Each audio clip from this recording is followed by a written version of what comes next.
31st Governor General of this country, Louise Arbour. You're looking live there in downtown Ottawa at the temporary home of the Canadian Senate. That is where the ceremony is set to take place in just about 30 minutes' time. We are awaiting any moment now the arrival of the Prime Minister and his wife, Diana Fox-Carney. And in fact, there they are. There is Prime Minister Mark Carney greeting the usher of the Black Rod, as well as Diana Fox-Carney, his wife. They are going to make their way slowly into the Senate chamber, and then they will be among the dignitaries who gather for the actual installation of Louise Arbour. Madame Arbour just actually made her way outside of Rideau Hall, the residence of the Governor General. So too did her predecessor, Mary Simon, Governor General Mary Simon. And here is Louise Arbour making her way there out of Rideau Hall, about to enter the car that will take her just a number of blocks away to the Senate of Canada. She will join the Prime Minister there, as well as current Governor General Mary Simon and a host of other dignitaries for that ceremony. We have coverage of the ceremony live. The whole thing, of course, will take you through that and all of the arrivals, as well as coverage outside, inside, and a number of people who can give us insight on the significance of this moment, not just here in Ottawa, not just for the federal government, but for all Canadians from coast to coast to coast. I am your host for this morning, Vassy Kapelos, live to you here in downtown Ottawa, just a few feet away from where that ceremony will take place. Some of my colleagues, as I mentioned, are there as well, including Annie Bergeron-Oliver, who's just outside the doors of the Senate, where a number of the features for this program are currently being set up. Hi, Annie, good to see you. Tell me a little bit about what is happening behind you and what is set to be happening. Hi, Vassy. Well, it's been a busy morning with dignitaries arriving. We've seen Joe Clark, the former Prime Minister, arrive already. Adrian Clarkson, the former Governor General, as well as a number of Supreme Court justices. So this is the red carpet where everyone is going to be arriving. As you pointed out, the Prime Minister is going to be one of the first processions to go in. The Governor General designate will be among the second processions. There's also a drum circle set up. This will be by the Eagle River Singers. It's a group of Algonquin men who will be drumming a traditional song. They are also accompanied by two dancers. You can see that they're all set up getting ready to go. It's going to be a very busy day, but luckily here in Ottawa, it is beautiful sunny weather.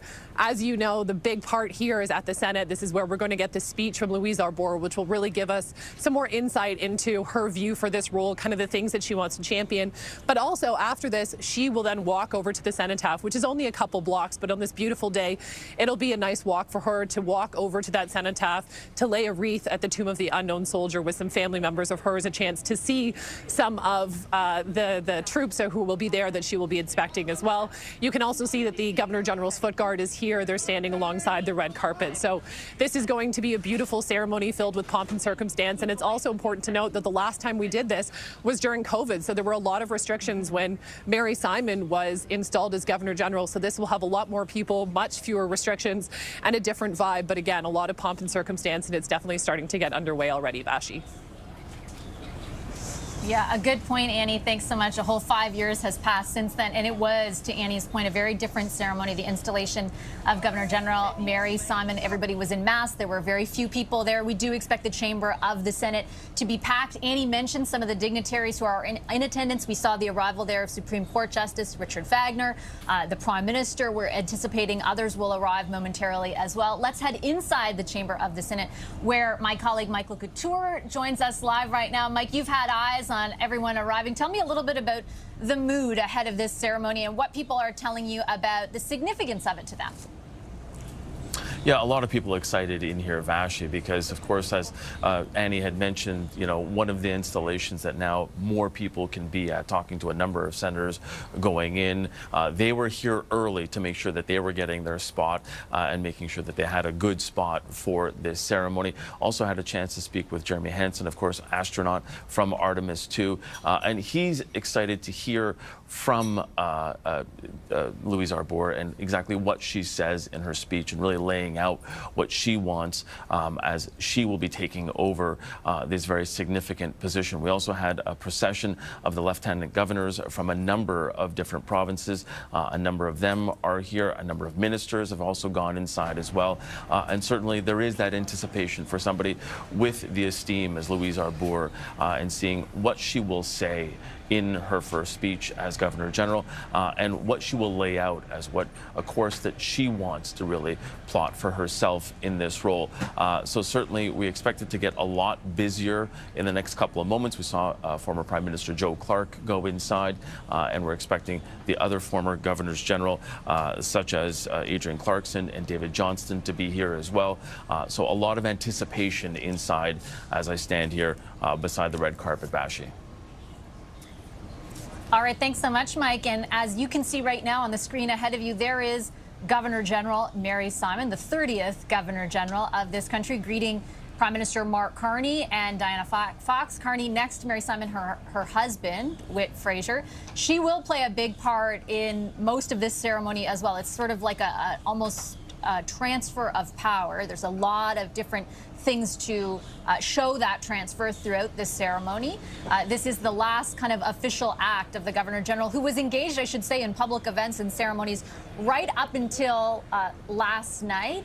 Right after the arrival of Governor General Mary Simon, we do anticipate the incoming Governor General, the Governor General designate Louise Arbour, as you saw a few moments ago, left Rideau Hall, so she'll be next to arrive. I am joined here on set for the duration of these arrivals and right through the ceremony by two wonderful colleagues. Graham Richardson is our Ottawa Bureau Chief, and Perry Bellegarde, former National Chief of the Assembly of First Nations and advisor at Fasken, are both with me for this. Great to have you both here. I appreciate it. Perry, as we watch the arrivals of the former Governor General, the Prime Minister, you know, Canadians will, I think, be familiar with the role of the Governor General, but you're always great at sort of describing why it's such a significant role. This is the King's representative in this country, right? This is the King's representative. Canada is a constitutional monarchy, and the Governor General represents the King here in Canada. So this is a very important day.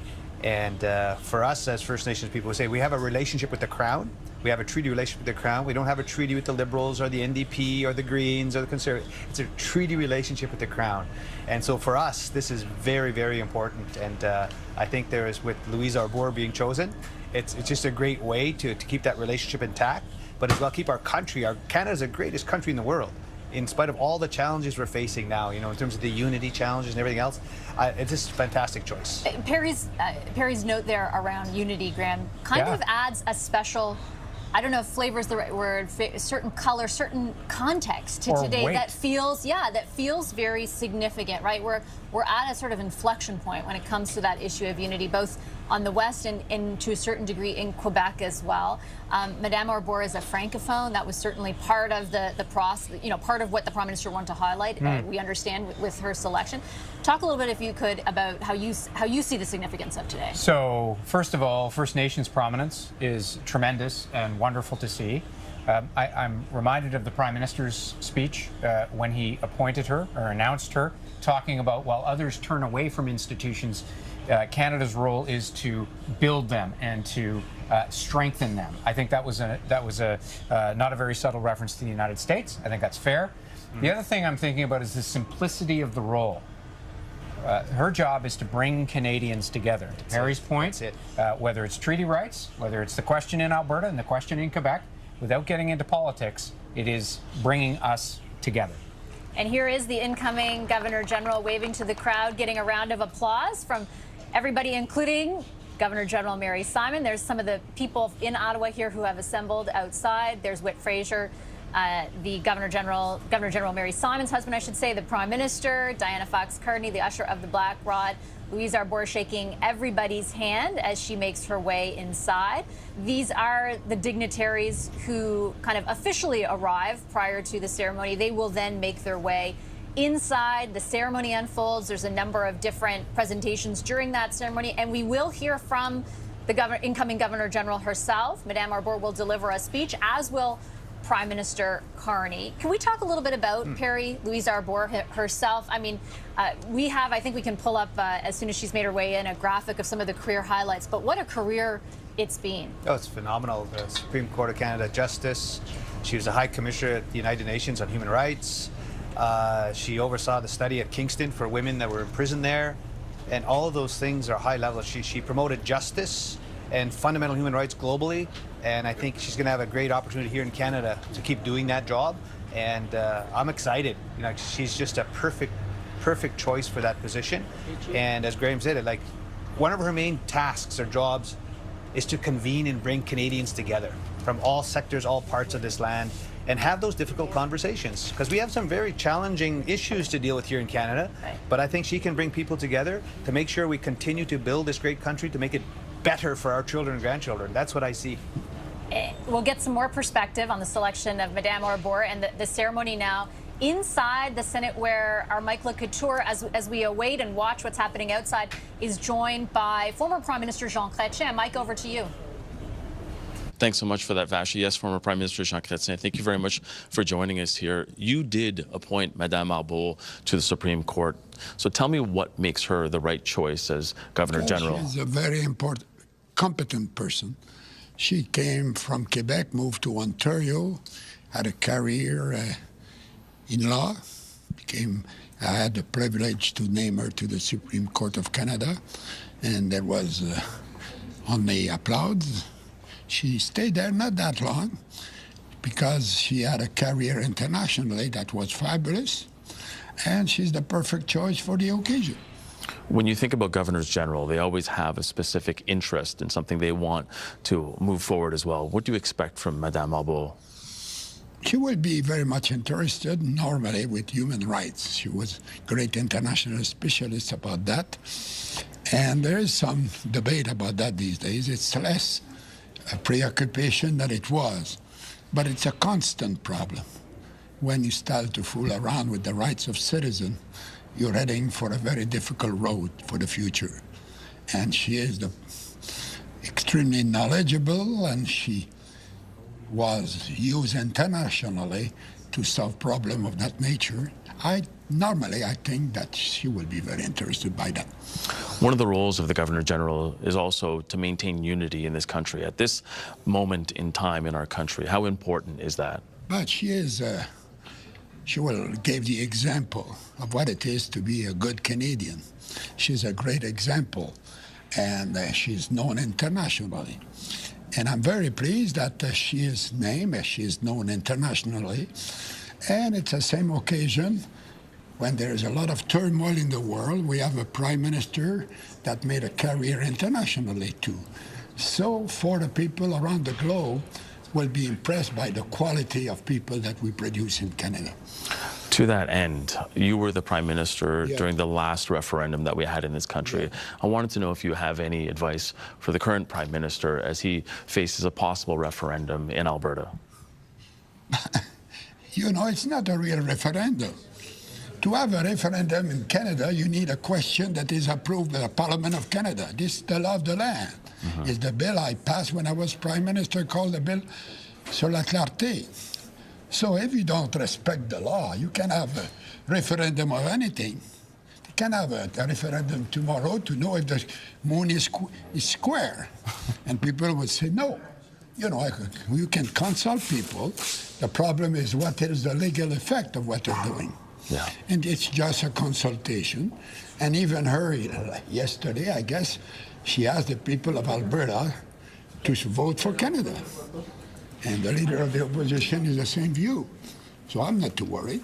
But we should never be complacent. I appreciate that, Mr. Chrétien. Former pleasure. Prime Minister, thank you so much for joining us. Appreciate that. It was former Prime Minister Jean Chrétien. Vassy? Thanks so much, Mike Couture. Mike Couture inside the Senate. We're going to head back outside where a ceremony is taking place. We're going to hear very shortly from the Eagle River Singers.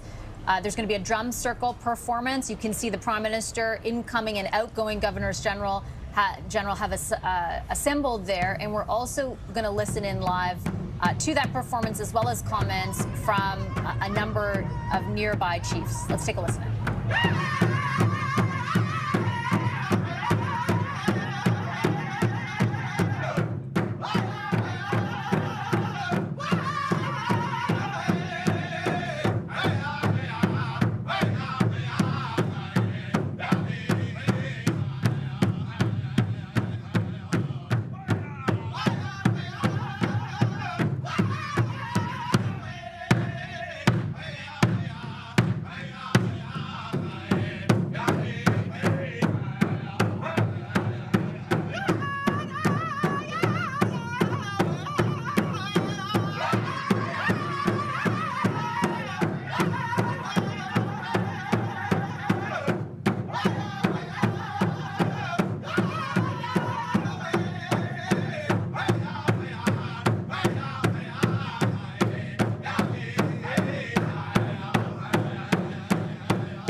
All right, that's the Eagle River Singers, a traditional drum group that consists of a number of Algonquin men from various communities nearby. I'm here with Perry Bellegarde and Graham Richardson as we watch the Prime Minister alongside the current Governor General Mary Simon and their spouses make their way inside.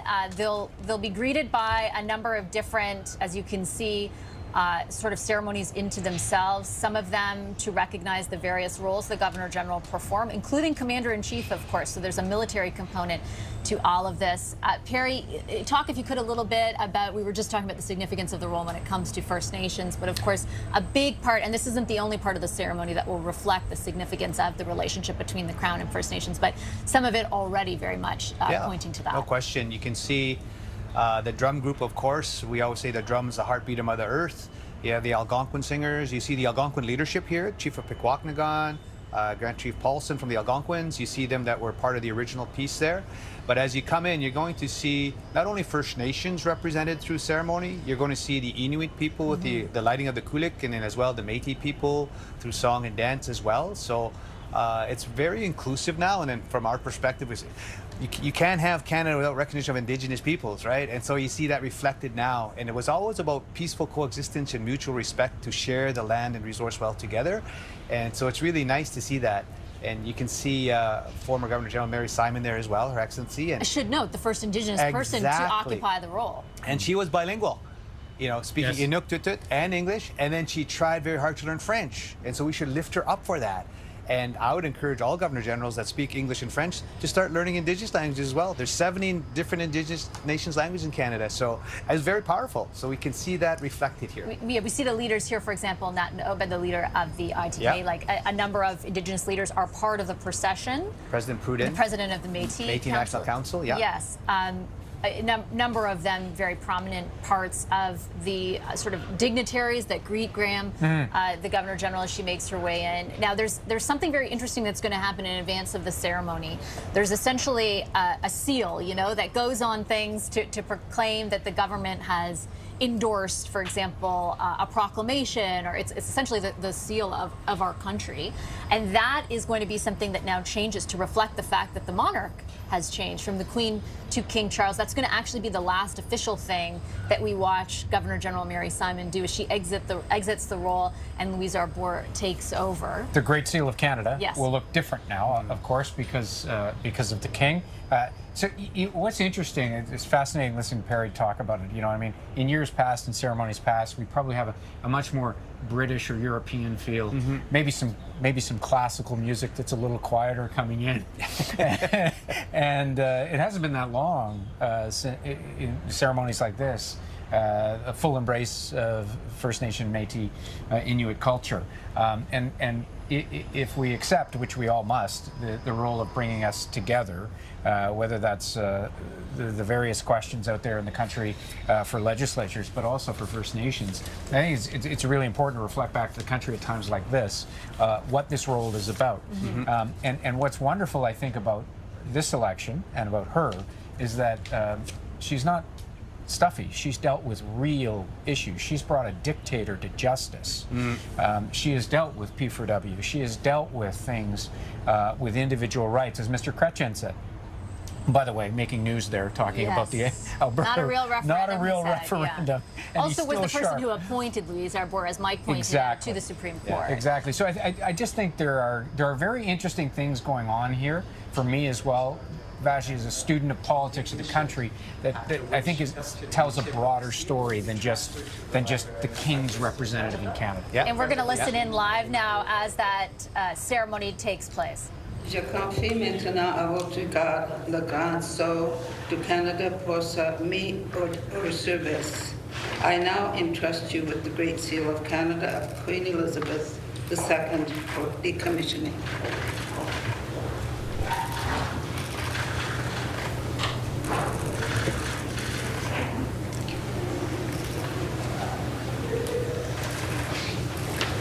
Would the Governor General now be pleased to entrust the new Great Seal of Canada, approved by His Majesty King Charles III, to the representative of the Registrar General of Canada, Son Excellence la gouverneure générale consentait Her Excellency the Governor General has now conferred the new Great Seal of Canada, approved by His Majesty King Charles III, to the representative of the Registrar General of Canada.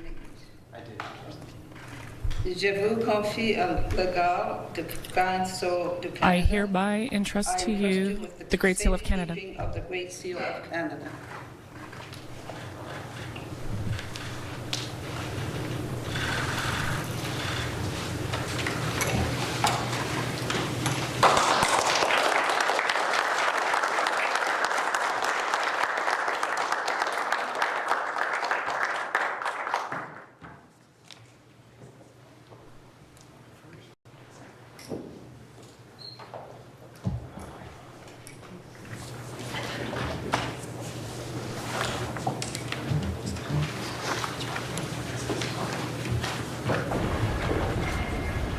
I didn't know we had thrones of Canada to sit on thrones of Canada.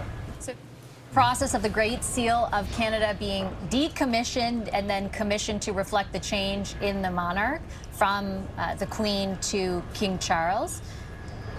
This is essentially, the Great Seal is basically what signifies the authority of the Crown, which of course flows from the King in this case to our parliamentary government. And it's used on everything from when a lieutenant governor is appointed to when a judge is appointed, all sorts of things that essentially need what's known as a royal proclamation. So it's one of kind of the oldest symbols and instruments of our government in just that.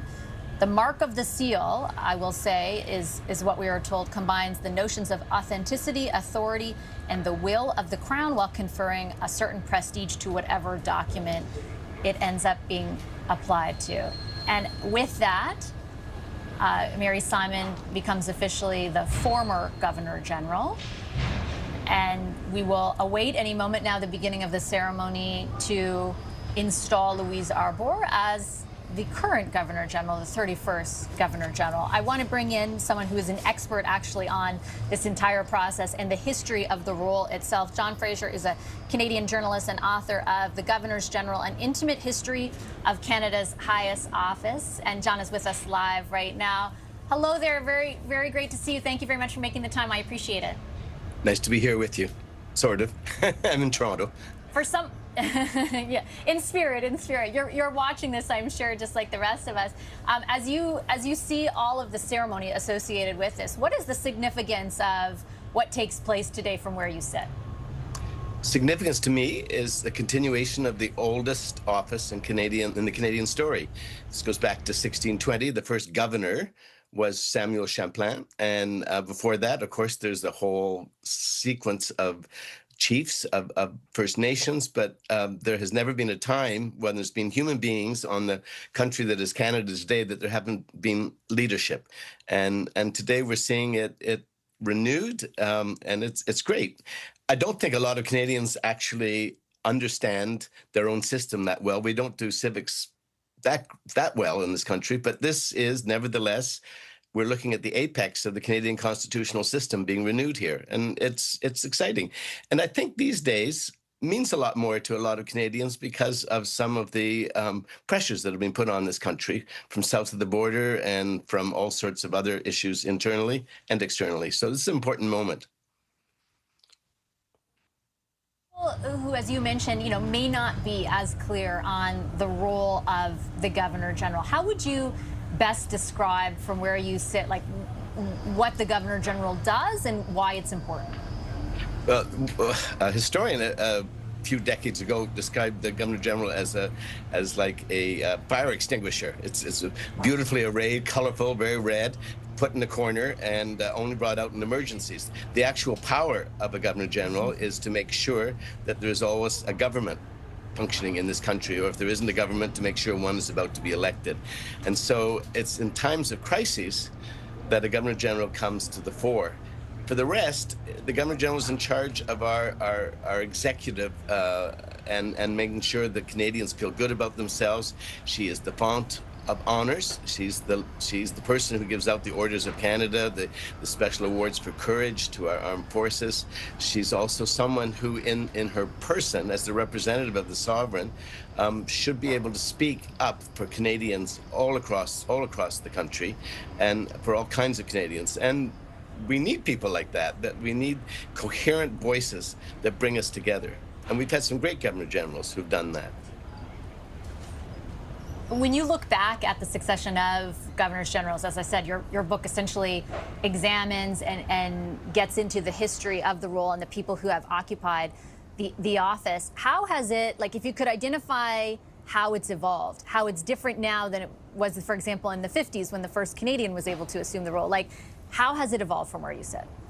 It evolved. Well, it evolves in the personalities of the governors general. The first Canadian ones. Before that, we had British grandees, many of whom did an excellent job. But since the first one in '52, which was Mr. Massey, Vincent Massey, it has progressed into being not necessarily the people at the top of the diplomatic world. It moved for a period of time into top politicians, which was not very successful.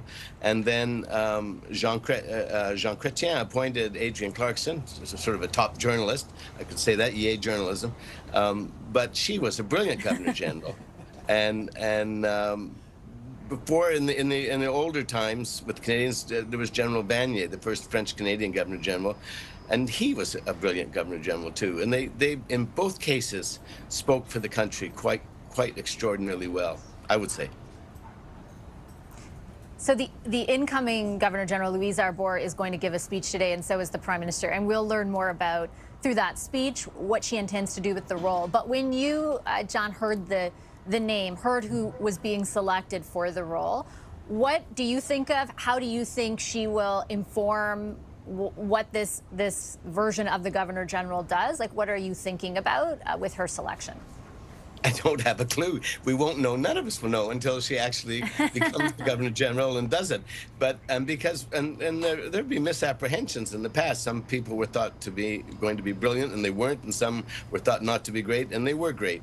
Louise Arbour is an amazing Canadian, a great Canadian, and we're all proud of her even before she got this job. But this is a job that is on full public display. It's daunting in many ways, even though some people will say, well, it's just the Governor General, they're not elected. Well, they are put in place, not just by a sovereign, but named by an elected official and chosen by the Prime Minister. And so they have a connection directly to all Canadians in that sense. But it's a test. We won't know how great Louise Arbour is going to be, and I hope she will be, and I'm pretty sure she will be. But the test is in the pudding. You know, you have to eat it. Point well taken. John, I'll leave it on that note. Thanks for your analysis and your insights today. I appreciate it very much. John Fraser is a Canadian journalist and author of The Governors General, An Intimate History of Canada's Highest Office. It's must read if you want to understand the nature of the role as much as possible. I'm here with Perry Bellegarde and Graham Richardson.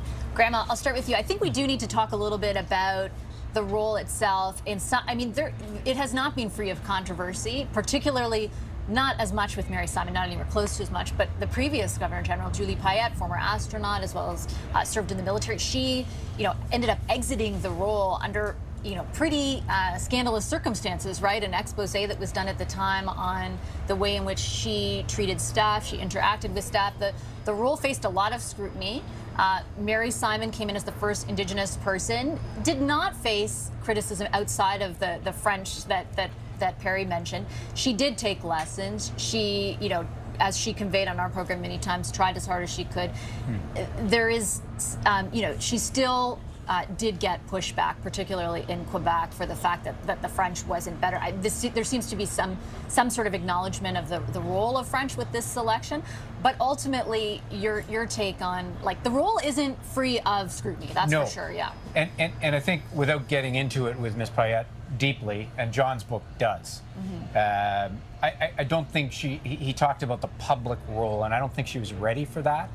I think it's fair to say that Mr. Trudeau wanted a fairly splashy name, who was very high profile, an astronaut. That's a great idea. And I think what John's talking about there is Let's just say Miss Arbour is a star in legal communities, in the legal community. This is an entirely different role, right? It is a public role. You know, I didn't pay much attention to it until I was covering Harper, and he almost lost the government to the coalition. And what's going to happen here? Oh, we're actually going to engage the Governor General. Maybe it didn't get to that. It didn't get to that. But it was kind of a wake-up call. But I remember even then people saying, "What's she going to do? What if she doesn't?" You know, like it was key at the time. Very, very serious. So someone like this. In that role, probably will be able to handle things very, very well. So, but it is the softer side, but also the ceremonial side. But again, I keep coming back to that bring us together on any front. And I think that's the most important piece of it. Because if you support the country, the Governor General is the top of the country, and people look to her for a unifying role. And I think if Ms. Payette, criticism mild here, would be that she didn't quite fully understand that, maybe, and wasn't ready for that. I think if I was Prime Minister, I would look to Louise Arbour as a key confidant and somebody with the experience and the background to advise on very complicated constitutional issues. Look at her experience at the Supreme Court of Canada. Look at her experience at the United Nations. I would look to her as an advisor. Like she can prorogue Parliament, she can give royal assent to laws. You know, that's like or not give royal assent to laws. Like so, it's a very key position. People need to understand that. And I agree with Graham. Like one of her key roles in Canada now, with the challenges from the USA and everything else that are happening, Canada is a sovereign nation, sovereign state, and having the ability to convene people is so powerful. And I think she's going to be able to do that in a very effective way to keep our great country united and to continue to build it. I always say, it's a great country, but how do we make it better, you know, for children and our grandchildren? And that's going to be the challenge going forward, especially you look at British Columbia. There's a key decision, Cowichan decision, you know, fee simple title and rights versus Aboriginal title and rights. I would hope that Louise Arbour continues her great advocacy of fundamental human rights, not only in Canada, but globally, and keep bringing us together for those difficult conversations. And it will be interesting to see the way in which she does it, because in your capacity as Governor General, it's different than in other roles, right? And we saw that certainly with Mary Simon. She advocated for a host of issues, even from mental health and what goes on in social media. She definitely used the role to weigh in with great purpose on certain issues in a very specific way. So I'm curious to see the way that unfolds with the incoming Governor General, who we are just looking at now. Actually, that's the Prime Minister alongside his wife, Diana Fox-Carney. They're all making their way now inside through the foyer of the Senate into the chamber where the ceremony will take place. Our Mike LeCouture is inside, I believe, that same foyer now. Mike, I hope we can go to you. You've seen kind of the group of people assembled there. You just spoke to Jean Chrétien, former Prime Minister. Joe Clark, another former Prime Minister, will be in attendance as well. Talk us through some of the other dignitaries that you anticipate will watch this ceremony unfold from inside the chamber. Yeah, lieutenant governors from a number of provinces already made their way in through a separate procession. And of course, you had in that procession as well there the government representative in the Senate, Pierre Moreau. And of course, when you look in that Senate chamber right now, it is packed, a number of senators as well. You know, this is such an important moment in our country's history, in our moment in this country's time right now, because of not only the symbolism, but of course this ceremony that is important in terms of the handing over from Mary Simon to Louise Arbour as the new Governor General, and to see all of them gathered there, and you know, the importance of this and making sure that this is done in this way, but at the same time, Vassy, all of the people that are gathered here, I mean, you know, speaking to Jeremy Hansen from Artemis 2 as well, that gives you an idea of really the broad spectrum of people that are here to see this and to take witness of this as well, and the importance of this moment as well, Vassy. And we're going to listen in live now as the ceremony officially gets underway. You're listening to the Master of Ceremonies, Kate Binney, who's the Director General at Canadian Heritage. Let's take a listen. Greg Peters, l'huissier du bâton noir. Usher of the Black Rod. La procession se déroulera au sein The procession will be happening with the musical accompaniment of the Central Canadian Armed Forces Band.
Je vous invite à vous lever, si vous le pouvez, Please pour la stand if you procession. can I for the invite you to procession. rise if you're able for the procession.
Veuillez-vous s'asseoir. Please be seated.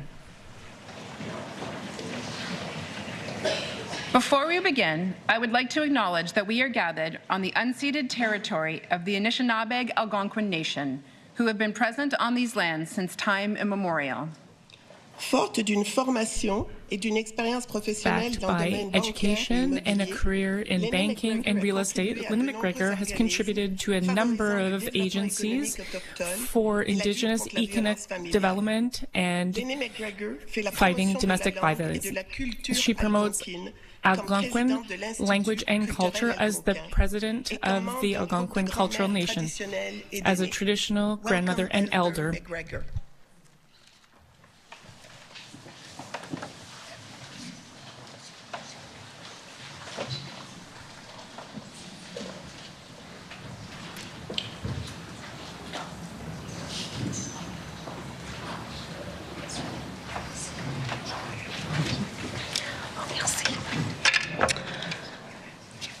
Kwekakina. Hello, everybody. Bonjour à toutes et tous.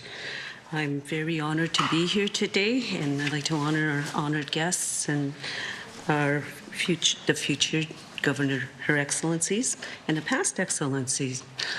As Algonquin, we're known as the Yamamaninuak, the nomads, and we would meet here in the summer because this area here is so special that we're known for the birch bark canoe. Why we would meet here is at this confluence of the rivers coming together. And it's similar to if you've been in a lot of our communities, the medicine wheel, where there's many teachings to that, but the biggest meaning is that it represents balance, even individually, your emotional, physical, spiritual, and mental. But it's a reminder too that what connects all of us is that we're connected to the earth, the waters, the fire, and the air. And what I did today too as well is our ancestors were one of the first to meet the newcomers, most notably Samuel de Champlain. And this led to a conflict in the past called the Beaver Wars, which led to this great peace gathering in 1701. And from there they created one of the symbols which we see as covenants, which is this sharing belt of 1701. And it represents the three nations, really, which you had the British Crown, the Anishinaabe in the middle, and the French Crown. So again, it was our understanding it's the sharing of the lands and the caretaking of the lands for future generations too. But they're also called peace belts in terms of how do you weave together different ideologies so we coexist together without destroying each other. And that's the significance of these, and that's why I'm very honored to be here today. And what I'm going to do is I'm just going to say a little prayer. Part of our protocol too is the offering of tobacco. And again, that was one of our sacred medicines in the medicine wheel. And I may ask you to stand if you can. Nani buene nabegis, s'il vous plaît, enlevez. I also have my eagle feather, and again, too, the significance of the eagle feather is that it has a higher view, such as leadership. You need a higher view. Ganiganich, kakina. So miigwech. Onje ni gashkitocha ma dose konje non go mama kakina pamad sejectin is wa konje. Mom de gay, we nigan with jekena bigis. We doka kakina chimino pamad watch chimnoyag. Juana kiwa jena bigis. Miigwech onje kakina gagishan dan onje mom de gay in the kimanon. Shkaki question cousin in the kimanon. We doka kakina pamad sejek onje nagadwabdan. Kakina gujna in the kimanon. Mom de gay nishna beaki. Miigwech onje kakina etek kishagon kizis to be kizis a shejanung shuk. We do kwayan no kumis nano je nagdwabdan kakina guj nibi a shich nimashomsin nano je nagdwabdan kakina gujya ishkude. Migwa chonje na sewin kagimi jen chimino pamadsian. We do kwa kakina chipino pamadzwaj mom de gegi akuzajik. We do kwa mom de ge ninjinu in daganak nimashomsin nan nagokmis nan a shich nidabano jishak. Mom de ge nibashka dagamak kamashe deniswak. Shwenmish non in abigis. We do kwa kakina wesi saka gishandan kakina guch. Ashij we do kwa kakina mom de ge we wisna jik demagas jik akwas a jik. Kaye we mi god with jik non gom chiwana kiwaj in abigis. Kanche squat negwede simene. Mia migwach migwach migwach migwach. Miigwetches, thank you in Algonquin. Say merci en Algonquin. J'ai dit ça 4 fois. I say it 4 times again to honor the place we're here today, because I find it interesting that Parliament and the leadership, the Senate, is at that confluence of the 4 rivers coming together from the 4 directions, representing that it's a big responsibility to bring in balance for the collective. So, miigwech everybody, merci à tous, and have a wonderful gathering, and congratulations to the future Governor General. Miigwech.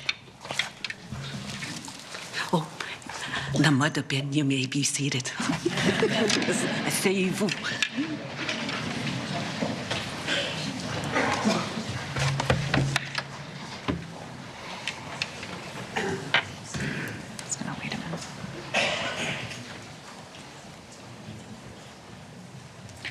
Thank you, Elder McGregor, for your wise words.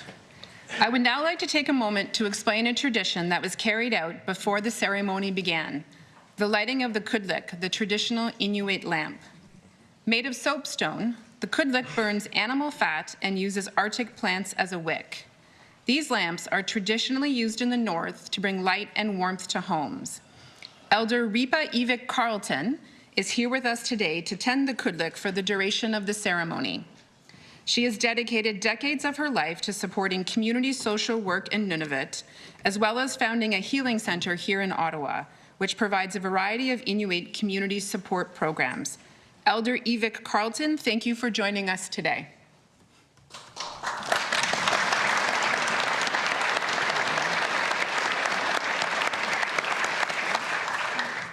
L'auteure-interprète québécoise Sarah Dufour, accompagnée à la guitare par Paul Théoré, singer Quebec Sarah Dufour and guitarist Paul Théoré will now play the next piece of music by Jean-François Potvin.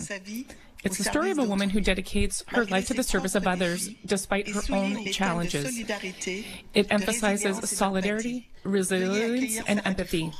Please welcome Sarah Dufour.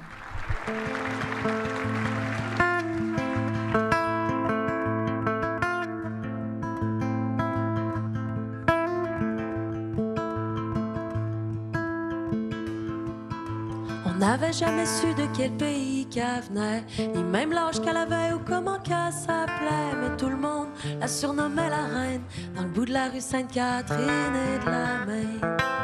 Elle se promenait dans le quartier depuis au moins 10 ans, côtoyant les putains et les itinérants. Mais quand on entendait son accent, on se doutait qu'elle venait pas du lac Saint-Jean. Chaque soir, elle prenait sous son aile les clochards et les junkies de fond de ruelle, comme un ange gardien venu du ciel qui serait atterri dans les poubelles. La nuit avec son pick-up, elle faisait sa tournée, distribuant des toasts et un peu de café pour donner un petit brin de chaleur à ceux qui ont l'hiver drette dans le cœur. Pour les écorchés vifs, elle inspirait la paix. Sa seule présence était comme un baume sur leur plaie. Son regard était une lanterne pour les naufragés des sombres tavernes. Chaque soir, elle prenait sous son aile les clochards et les junkies de fond de ruelle, comme un ange gardien venu du ciel qui serait atterri dans les poubelles. Selon ce que dit Polo, un chauffeur de taxi, elle aurait fui la guerre pour émigrer ici. Il y a de cela une couple de décennies, quand ils ont tué son petit gars puis son mari. Et ce qu'elle aurait trouvé pour s'accrocher à vie, c'est de s'occuper des pauvres et des plus démunis. Au lieu de vivre triste éternellement, elle avait maintenant des centaines d'enfants. Chaque soir, elle prenait sous son aile les clochards et les junkies de fond de ruelle, comme un ange gardien venu du ciel qui serait atterri dans les poubelles.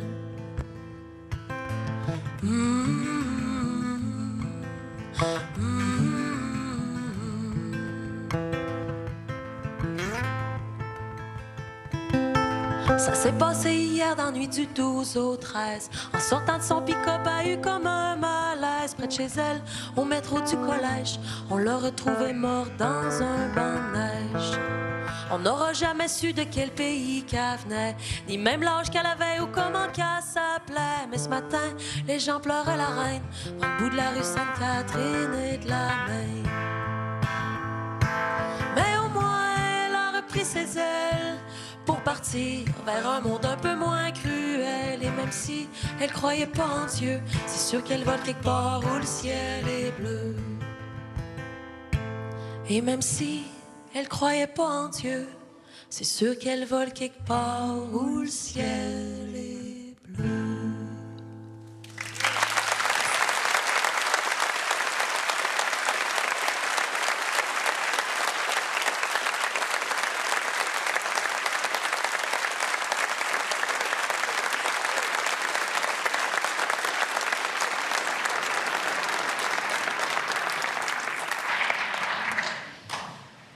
The position of Governor General has greatly evolved since the Confederation of Canada in 1867.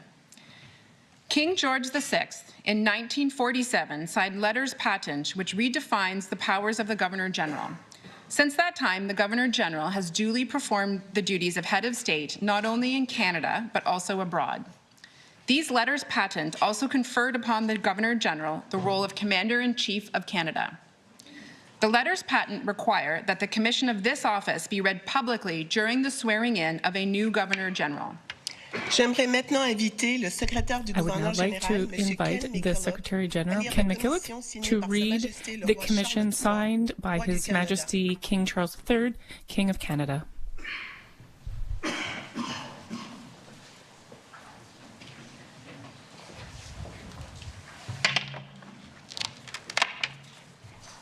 Charles III, par la grâce de Dieu, by the grace of God, King of Canada and other kingdoms and territories, and Chief of the Commonwealth, our faithful friend Louise Arbour. Hello.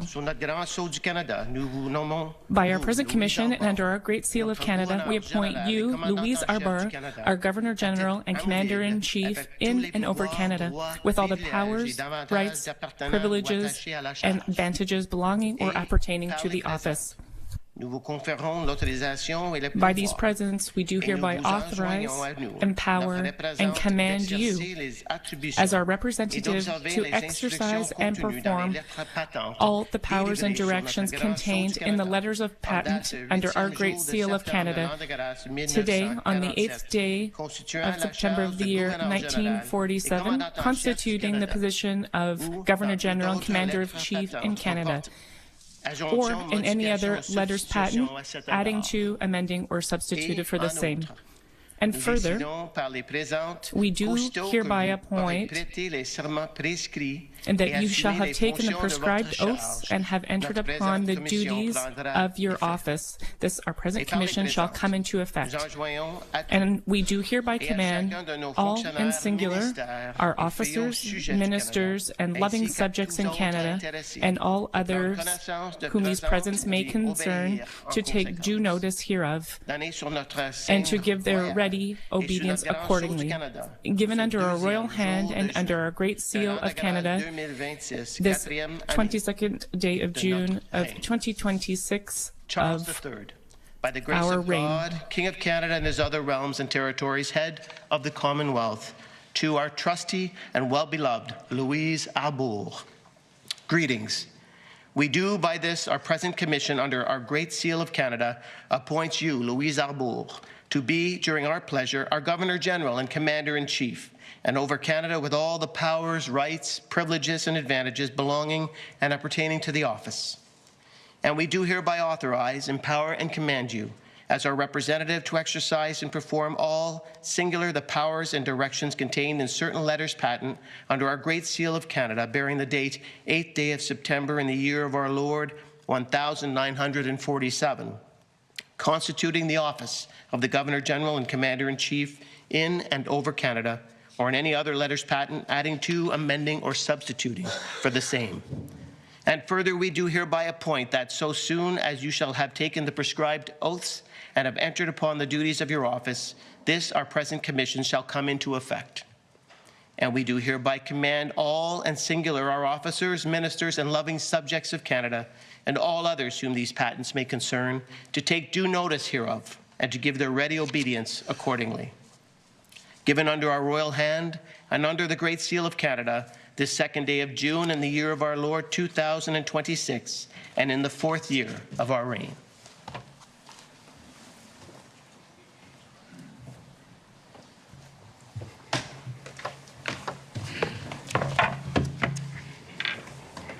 The commission just read is the cornerstone of today's ceremony.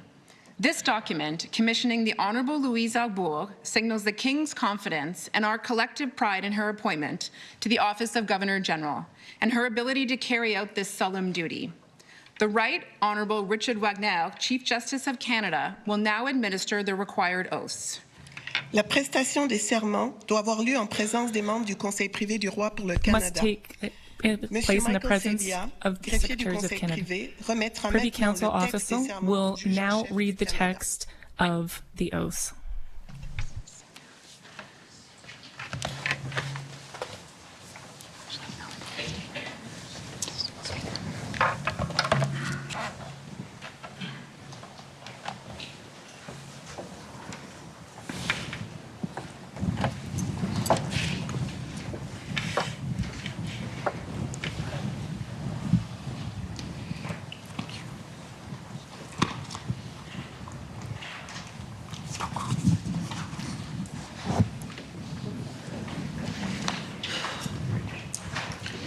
Vous, Louise Arbour, affirmez-vous solennellement que do you solemnly swear that you will be faithful and bear true allegiance to His Majesty King Charles III, King of Canada, his heirs and successors? Je l'affirme solennellement. I so solemnly swear. Louise Arbour, solemnly affirm that you will be faithful and bear true allegiance to His Majesty King Charles III, King of Canada, his heirs and successors.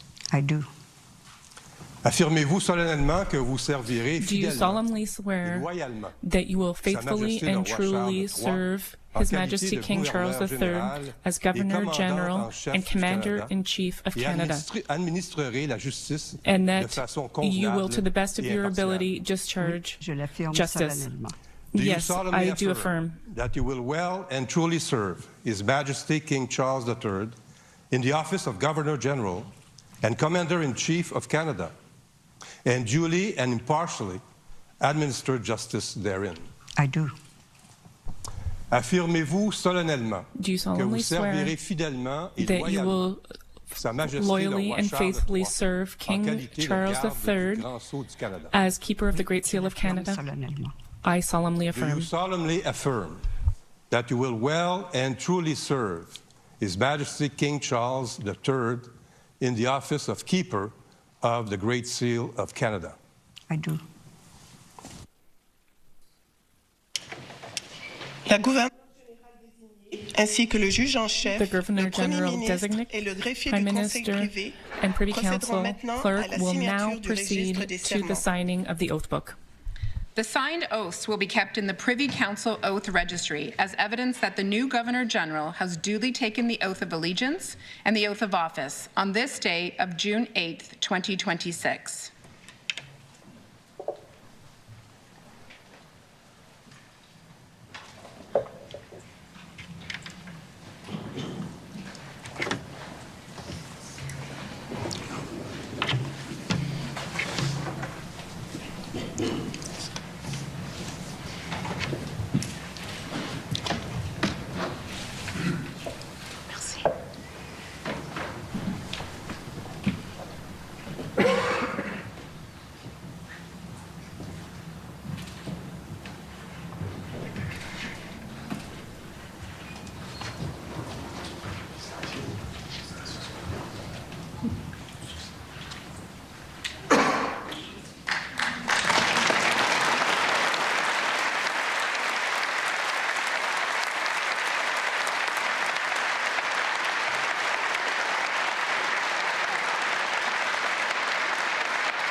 So, honored guests, Canadians across the country, it is my honor to present the Governor General of Canada, Her Excellency, the Right Honourable Louise Arbour.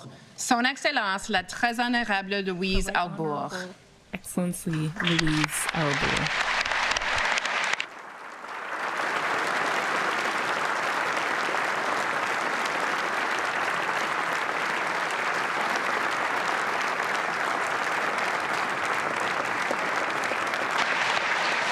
Veuillez vous lever, please rise. Veuillez vous lever, please rise.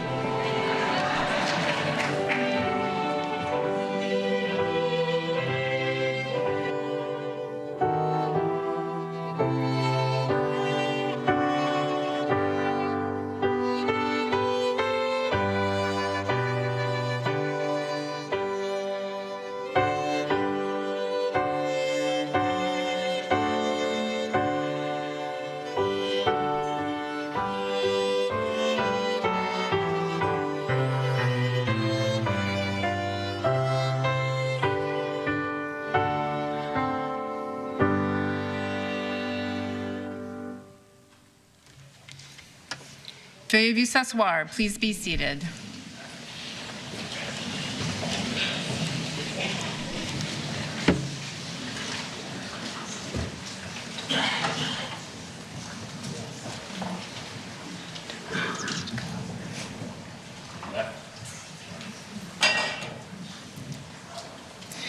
In honor of today's occasion, Parliamentary Poet Laureate Chimwemwe Undi, a poet, lawyer, and editor from Winnipeg, Manitoba, wrote the poem Reasons, a piece that reflects on notions of identity, empathy, and human connection. Ms. Undi will recite her piece in English and is joined by Kobe Jean from École élémentaire publique Louise Arbour in Ottawa, who will read the French translation Raison. Please give a warm welcome to our poets.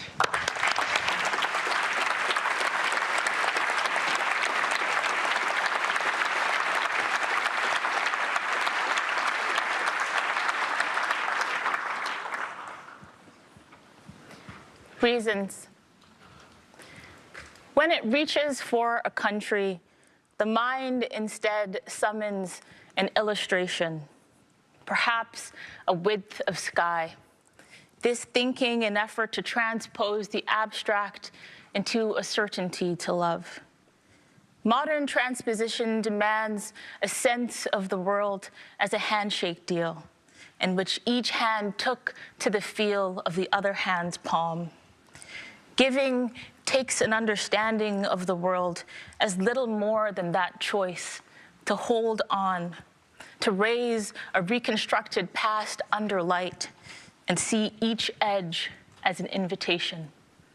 This way, easier to teach than travel, calls us to speak, to echo the silenced, to listen first, to understand, certain only that our good fortune is luck, not reward, a debt discharged with brief, erratic tender, life spent making this place mean something we are proud to signify.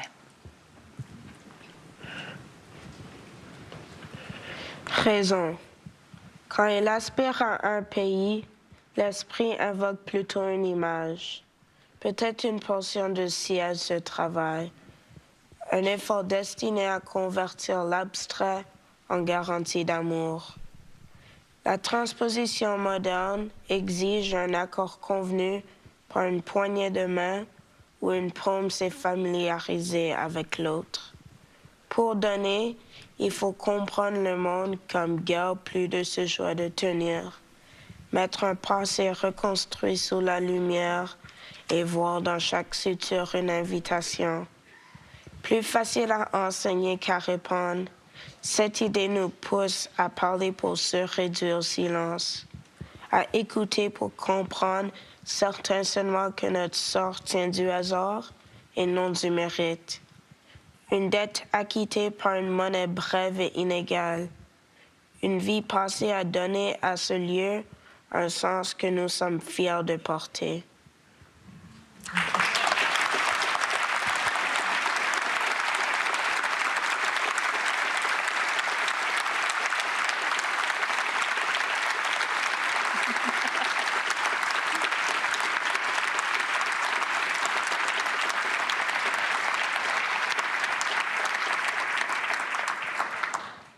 Merci, Chimwemwe Kobi.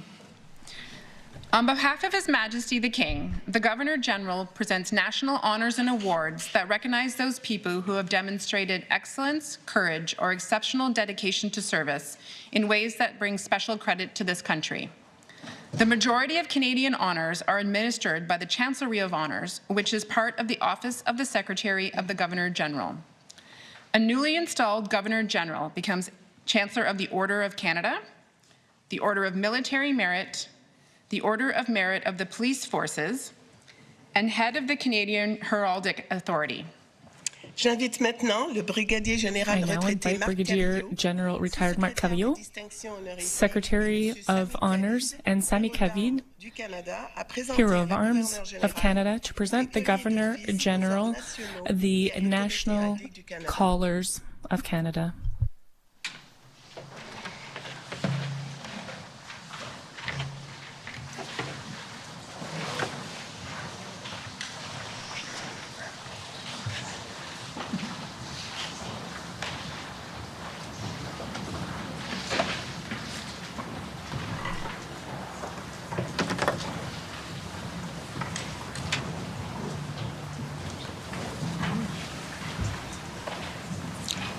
Le collier de chancelière de l'Ordre du Canada. Chancellor of the Order of Canada collar.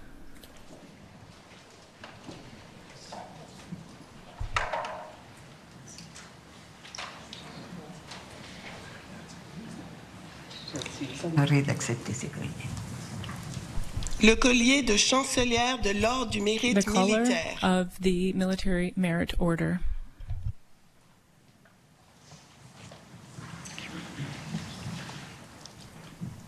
Le collier de chancelière de The l'Ordre du collar Mérite des of corps Chancellor policiers. of the Merit of Police Forces. Et finalement, le collier And de chef de lastly, the l'Autorité collar héraldique du Canada. of the Heraldic Society of Canada. I'm honored to accept these collars. Je suis très honorée d'accepter ces colliers.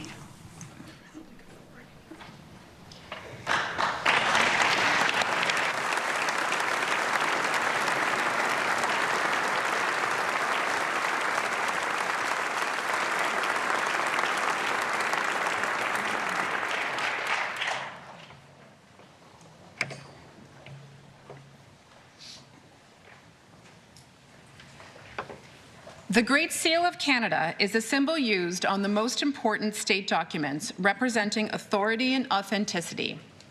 Used on proclamations and commissions, it provides the formal sanction of the Crown to these documents. Le Grand Sceau du Canada existe The Great depuis la Seal of Canada Confédération. has existed since Historiquement, Confederation. il a été remplacé Historically, chaque fois qu'un nouveau monarque accédait au it is trône. replaced each Le Grand time Sceau a new actuel a monarch été accedes conçu to the par throne. l'autorité The Great héraldique Seal suite à was l'accession designed du by roi the Charles III. heraldic authority following Ce the sceau accession of comprend King l'image de la Charles couronne III. royale, It symbole includes de the l'autorité image royale of au the Canada. royal crown and is the Marquant symbol une of nouvelle authority, tradition, royal authority in cette Canada. image demeurera désormais A new inchangée tradition, this image will et now servira à tous remain nos futurs unchanged monarques. and will serve Le all texte en future bordure du monarchs. sceau The text identifiera le embossed nom under et the le seal titre will du identify souverain the name en and title of the français et en sovereign anglais. in French and English. J'invite maintenant l'honorable I David now McGuinty, invite the qui Honorable agit David au nom de McGuinty, l'honorable Mélanie Joly, acting on behalf of the Honorable Registraire Melanie général du Joly, Canada, Registrar à General présenter à of la Canada, gouverneure générale to le present nouveau the Grand Governor Sceau. General with the new Le Great ministre Seal. McGuinty est Minister accompagné du McGuinty will be sous-registraire, accompanied M. by Philip the Jennings. Assistant Registrar, Philip Jennings.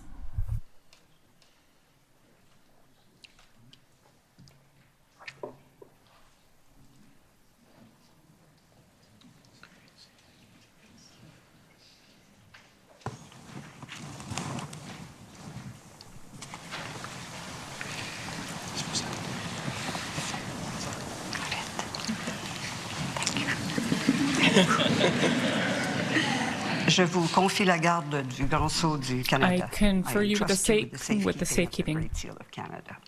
Thank you.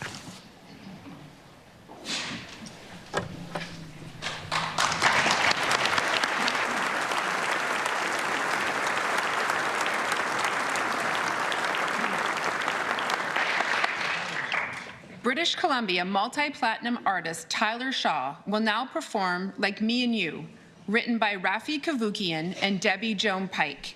This song playfully highlights themes of connection, empathy, and the universal bonds that tie us all together. Please welcome Tyler Shaw.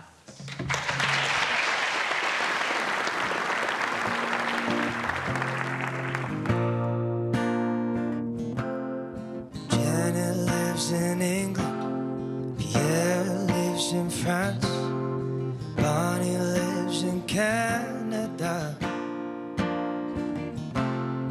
Ahmed lives in Egypt, Moshe lives in Israel, Bruce lives in Australia.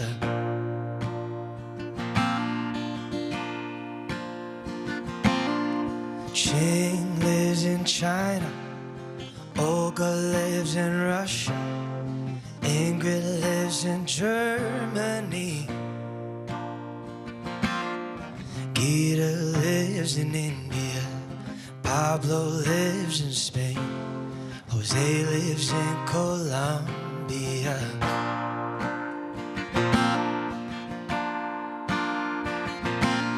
And each one is much like another, a child of a mother and father, a very special son or daughter, a lot like me and you.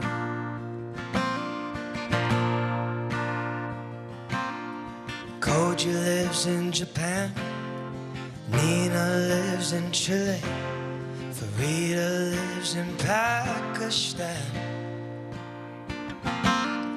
Sasha lives in Poland, Manuel lives in Brazil, Maria lives in Italy.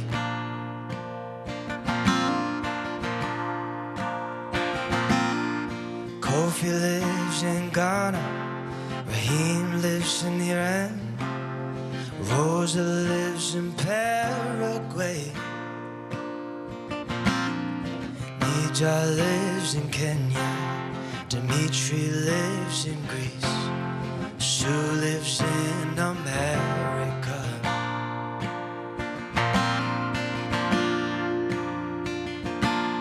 And each one is much like another, a child of a mother and father, a very special son or daughter, a lot like me and you, a lot like me and you.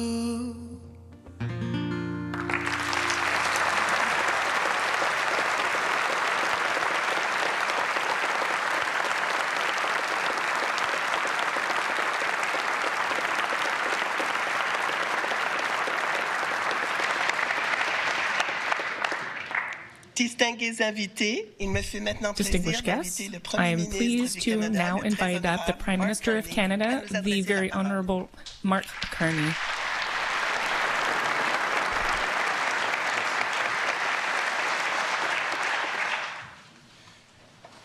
Son Excellence, la très honorable Her Excellency, the Right Honourable Louise Arbour. La très honorable Mary Simon. And the Right Honourable Mary Simon. Monsieur Whit Fraser. Mr. Whit Fraser.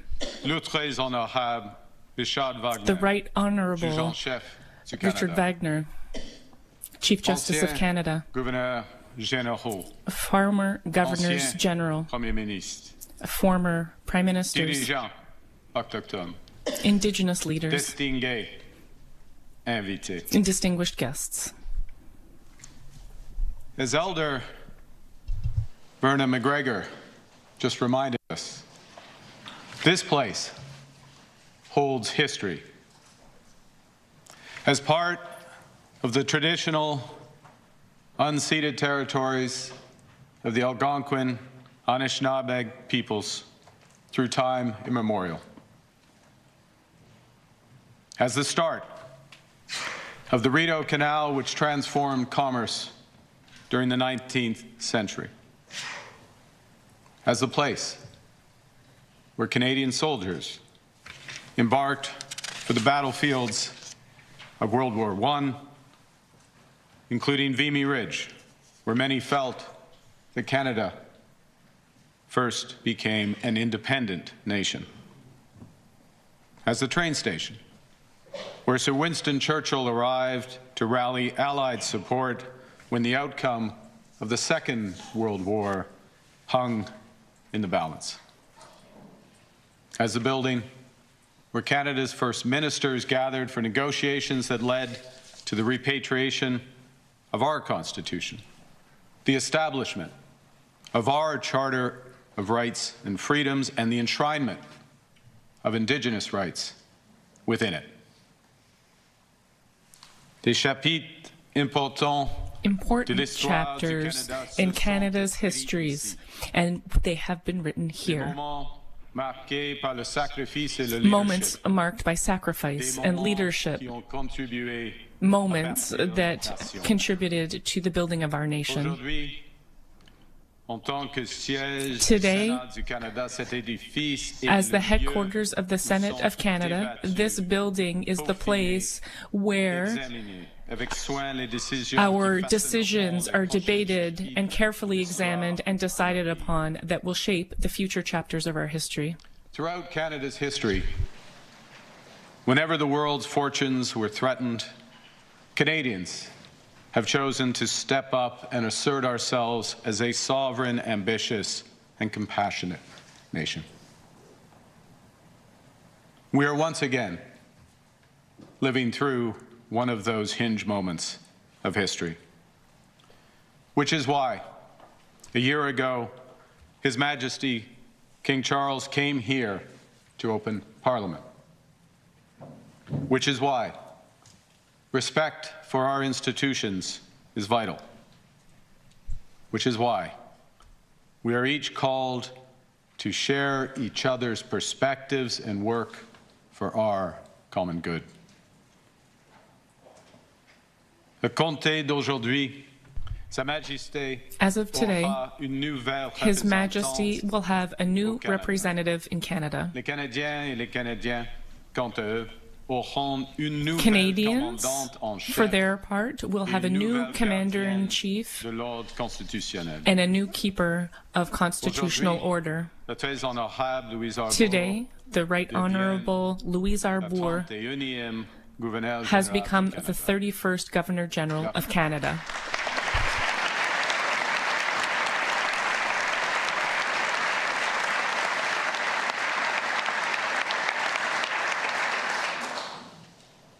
La couronne est le fil conducteur The de crown notre vie is constitutionnelle. the common thread through Comme our Sa constitutional Majesté life.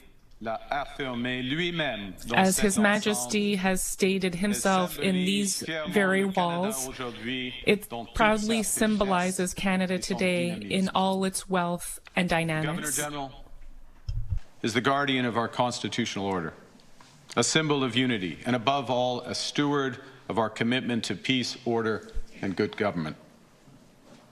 Canadians entrust the Governor General to defend our institutions, to uphold our core values of liberty, fairness, solidarity, and sustainability, to represent our ambition to build a stronger, fairer country for all. These duties call for sound judgment, deep learning, and an unwavering commitment to the rule of law, the very principles on which our new Governor General, Her Excellency Louise Arbour, has built her exceptional career.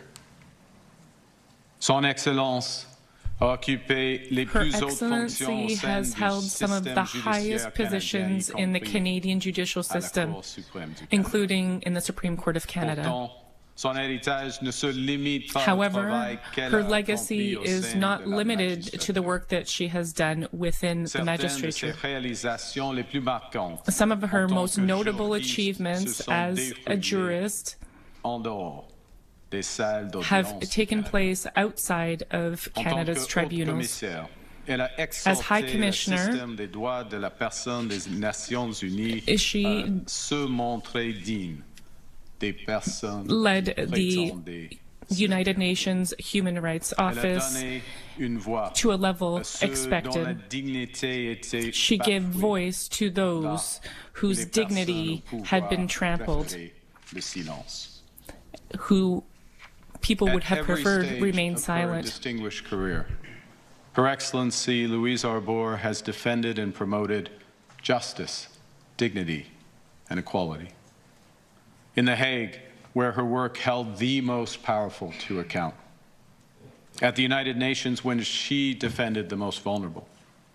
In Canada, where across academia, in our highest courts, and in public service, she upheld justice for all. Depuis plus de 50 ans, dans For toutes over les 50 fonctions years, qu'elle a occupées, in la all the très positions honorable she has Louise held, Arbour a toujours été the Right animée par la Honorable même Louise Arbour has always been driven by the La same conviction. que pour qu'une That is the société conviction soit that libre, les for a society institutions de to be cette free, dernière doivent the être institutions tenues of de that compte. society must be held accountable. Que ce sont les lois qui font le rempart It entre is les the plus walls. puissants et les plus The laws make the walls between the most powerful and the most disfavored. The dignity of each human should not be randomly applied based on geographic situation, citizenship, or convenience. Canada's role in this world is to put those principles into practice and to help other countries do the same. The Governor General is the steward of the values we cherish, of the democracy that we celebrate, of the Constitution that protects our freedoms and the institutions that promote them. In fulfilling these tasks, Her Excellency will represent the best of Canada to Canadians and to the world. A Canada that is a bastion of justice, security, and prosperity for all. A Canada that is a beacon to a world at sea. A Canada that is clear-eyed about the challenges that we face and steadfast in the values we uphold. A Canada that is not just strong, but good. A Canada that is not just prosperous, but fair. Votre Excellence, au nom du gouvernement Her du Canada, Excellency, on behalf of the Government of Canada, and on behalf of all Canadians, merci thank you. d'avoir d'assumer Thank cette you nouvelle for fonction. agreeing to take on pour le this new bien position du Canada. for the good of Canada. Et maintenant, j'ai le And now, plaisir d'accueillir I have the pleasure le 31e of welcoming gouverneur the général 31st du Governor Canada, General of Canada, la très honorable the Right Honourable Louise Arbour.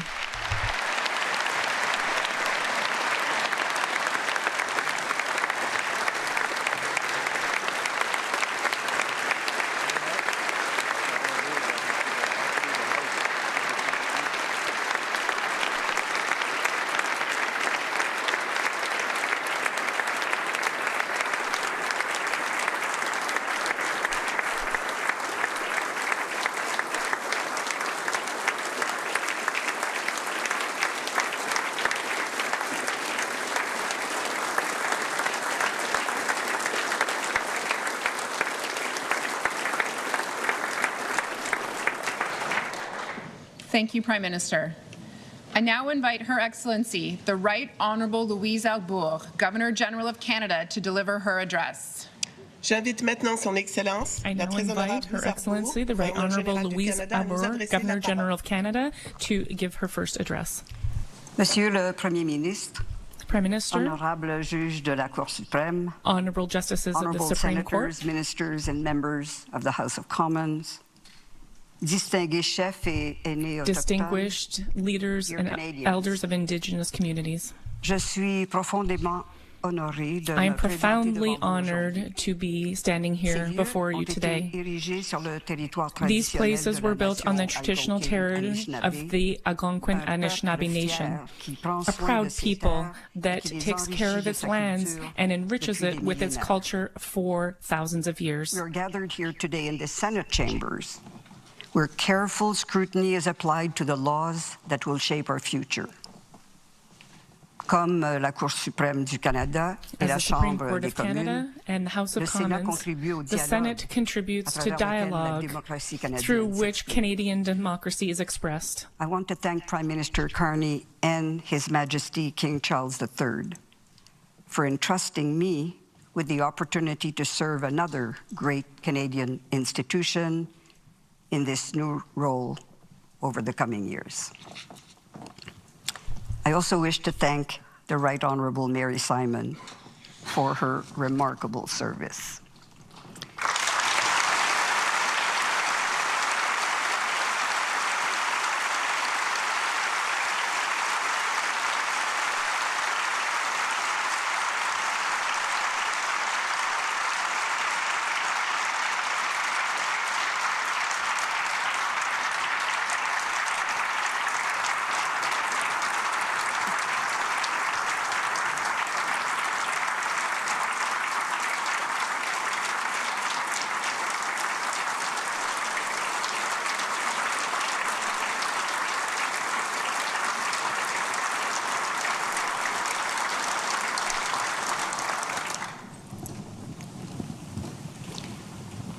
Her Excellency stood with Canadians through defining moments, from the COVID-19 pandemic to periods of economic strain and profound shifts in the global landscape.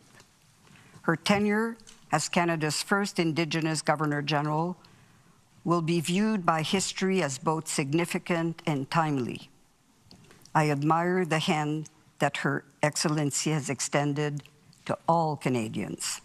She has reminded us that reconciliation is a lifelong journey that begins with listening and with empathy. Listening to voices that challenge our understanding of history, listening to Indigenous environmental and spiritual knowledge, deeply sophisticated, yet long overlooked. Listening to languages unfamiliar to many of us that have resonated from coast to coast to coast for centuries. And embracing a future in which First Nations, Inuit, and Métis peoples are no longer cast aside. J'ai pour ma part appris l'importance de comprendre le point de vue have des learned autres, the importance of understanding the point of view of others through my education and through my professional career. En fait, j'ai vécu à la fois In fact, le confort I have et both l'inconfort experienced the comfort de and l'homogénéité. discomfort of J'ai homogeneity. grandi à Montréal dans un milieu I grew up in confortablement Montreal homogène. in a comfortably J'ai grandi homogeneous en environment. uniforme, I grew up in a uniform and was educated exclusively by et les women. religieuses de la My congrégation mother de Notre-Dame. and the nuns of Jusqu'à the mes Notre 20 Dame ans, congregation. j'ai été entourée Until de the age of camarades 20, de classe I qui was étaient surrounded by classmates who were all francophones, white, comme moi. and Catholic, just like me. J'ai ensuite travaillé dans un autre milieu I homogène, then went to work in another homogeneous environment, anglophone et one masculin. that was essentially male and Et anglophone. malgré la promesse que je m'étais faite à And 20 ans despite de the ne promise plus I'd made jamais myself at porter 20 d'uniforme, of never wearing a j'ai uniform revêtu again, ma toge de juge sans la moindre I put on my conscience judge's des surprises robes de nos again erreurs. without the slightest hesitation. J'ai par la suite eu la chance inouïe de travailler à I l'étranger. then had the wonderful J'ai opportunity découvert to la work richesse abroad. des liens que l'on I tisse discovered the avec des gens wonderful avec qui links on aurait and pu croire relationships n'avoir rien en we can commun. build with people whom we might have Mon nothing in travail, common with.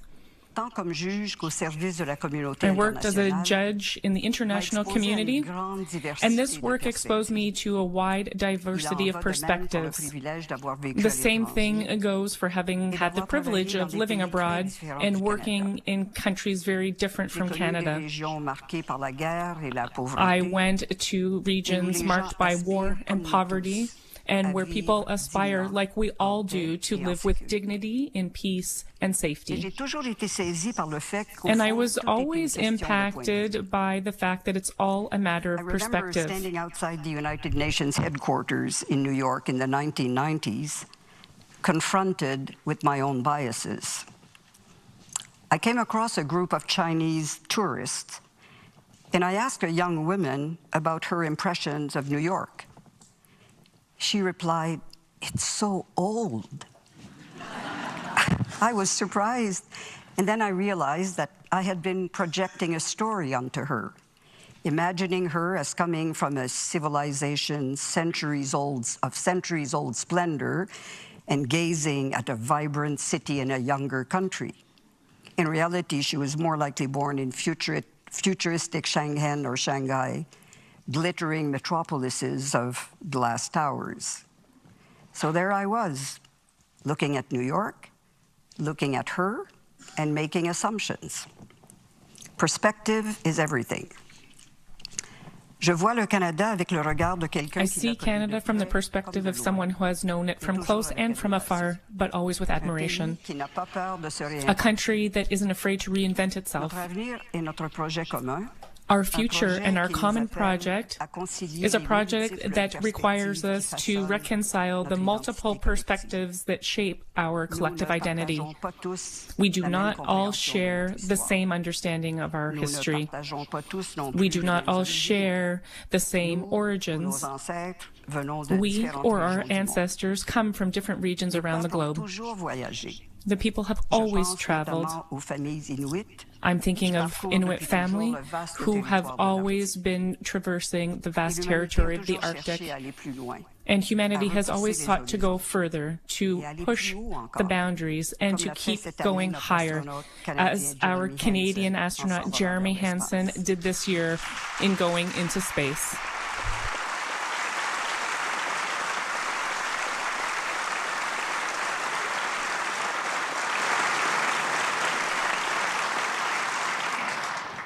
Comment ne pas être ébloui à l'idée que ses yeux ont How vu could we des lieux not be amazed by the fact that his eyes have seen something that most human eyes will never see? So I can say with confidence, let's not put the brakes on our project and our progress towards excellence out of fear of difference. Extreme polarization is dangerous, but so is extreme consensus. It is through our differences and our fundamental right to express them that we will nourish critical thinking, creativity, and innovation. It is through our differences that we will build a common future. As Canadians, we have the extraordinary privilege of living in a mature democracy. We benefit from strong institutions that allow different views to be expressed. We must continue to protect the public space in which our national debates take place, from schools and universities to the media, to political parties, unions, and civil society organizations, from theaters, concert halls, and museums, to courtrooms and the floors of our legislative assemblies. The peaceful management of our differences is nowhere better expressed than in the Canadian Charter of Rights and Freedoms. The Charter guarantees that our cherished individual rights are subject only to the reasonable limits that are necessary for life in a free and peaceful democracy. This is what it means to live under the rule of law. In an open society like ours, the purpose of law is not to restrain, but to construct a greater freedom for all. We have a constitutional and cultural framework that allows us to imagine, to explore, to innovate, and to experiment. Our humor is grounded in self-deprecation. We believe in leading as a team. We do not mistake humility for weakness, nor do we measure a person's worth by the thickness of their wallet. We don't think we are perfect, but we believe we're pretty well on the way there.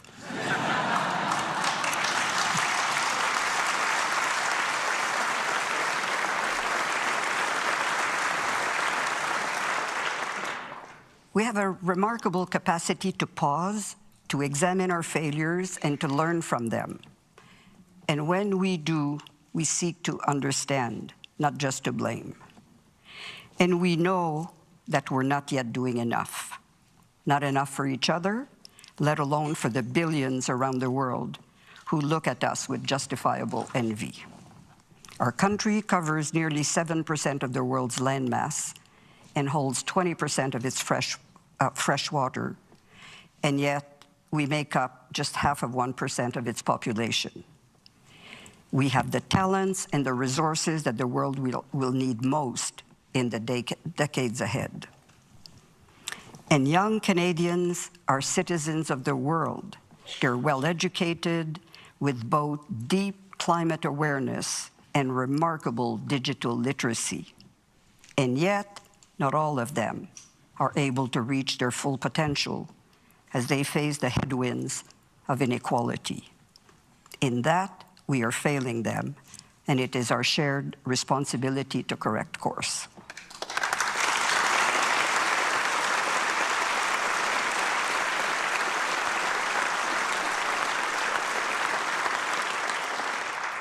The better we advance our common project to build a great future for Canada, the greater our influence on the world will be. And for that, our ambition must be bold and sustained. Pour propulser le Canada à la hauteur de son drive Canada forward and up to its full potential, we need to take on a new perspective that is both ambitious and confident, a perspective on ourselves and our place in the world. Some of you might remember the parable of the three masons. So a traveler runs into three masons working, and he asks them, "What are you doing?" The first answered, "I'm carving stone." The second replied, "I'm building a wall." And the third replied, "Me? I'm building a cathedral." I'm aware that sometimes it's difficult to feel like a stakeholder in the ambitious project of building Canada's tomorrow. Inevitably, we are all worried about things that go on every day, the demands from our children, colleagues, the cost of living. But each person in their own way is contributing to what Canada's becoming. And so too is our influence on the world. Our expertise already positions us among global leaders in many fields, from ethical artificial intelligence to clean technologies, from creative industries to medical research. The new technologies at our disposal are more powerful than ever. They're highly attractive and widely accessible. But we must ensure that their convenience doesn't lead us to overlook the profound societal shifts that they are driving. With instant access to vast amounts of information, it's very tempting to pay little attention to the reliability of sources. The lines between knowledge and belief, between truth and falsehood, between facts and assumptions are increasingly blurred. AI could be threatening not only the way we live and work, but also the control we exercise over our own destiny. And yet these challenges are not insurmountable. If we remain vigilant, we could meet them with public institutions that remain trustworthy, a strong education system at every level, sustained investment in science, research and development, and with a private sector that upholds the standards of integrity that Canadians expect. Je tiens maintenant à m'adresser en particulier aux jeunes du Canada. To address Canada's youth. C'est aujourd'hui que vous commencez à construire le monde Today, dans lequel vos you will be enfants starting grandiront. to build the world that your children will grow up in. But your immediate task is to build yourselves. Explorer, learn, rêver, explore, mais aussi dream, écouter, but also hésiter, listen, reculer. hesitate, and Vous take a avez step entre back. les mains, comme In les your générations qui hands, vous ont just as the précédés, generations that have des come outils before qui you, n'existaient pas quand vos you parents sont have nés. tools that did not Alors, exist when your parents were surprenez-nous. born.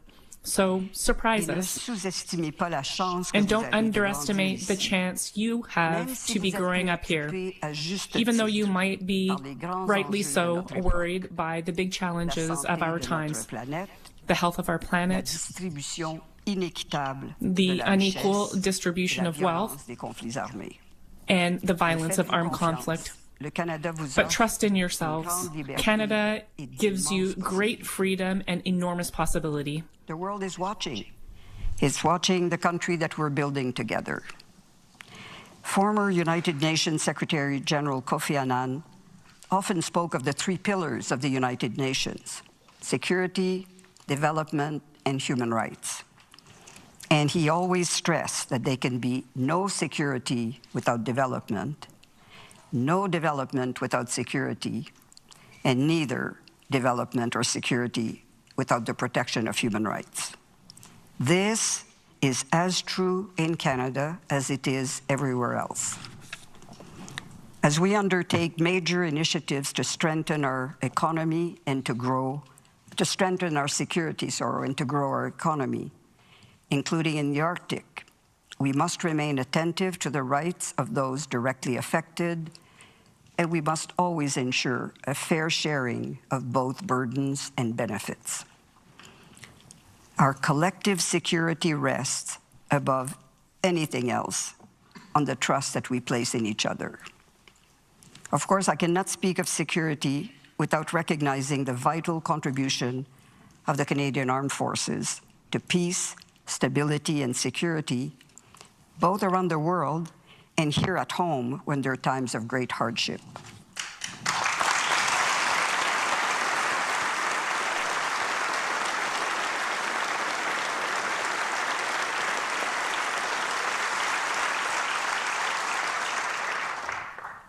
I recently came across a remark by General Jenny Carignan, Chief of the Defense Staff, who described the forces as long-standing exporters of security.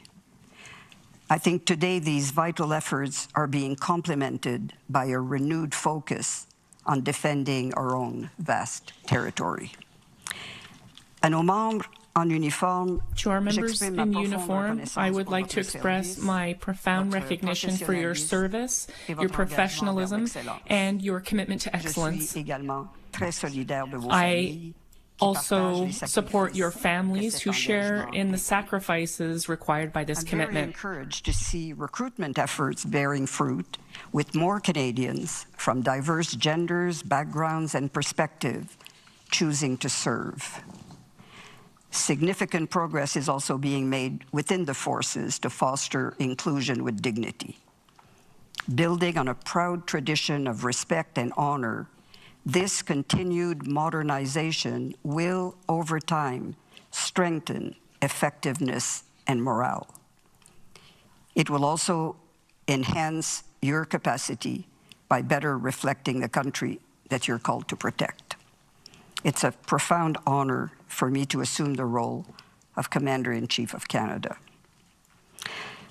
À l'aube de mes nouvelles fonctions, on the eve of my new functions, I am aware of the privilege I have been given to go out and meet Canadians across the country and to discover the wealth and richness of our ideas and ideals that guide them. I expect to be surprised and confronted against my own biases. Just like that day when a young Chinese woman made me smile, thinking that everything in New York was so old. It will be a pleasure to learn alongside you and reflect on the wonderful opportunity of meeting others. Once I'm called to represent Canada outside the country or welcome foreign dignitaries here in Canada, it's this richness of the Canadian voice that I intend to express. In particular, I hope that I will be able to embody each and every day this spirit of empathy that is at the heart of our great project of reconciliation. We can harness our extraordinary resources, the breadth of our talent, our collective know-how, and our boundless imagination.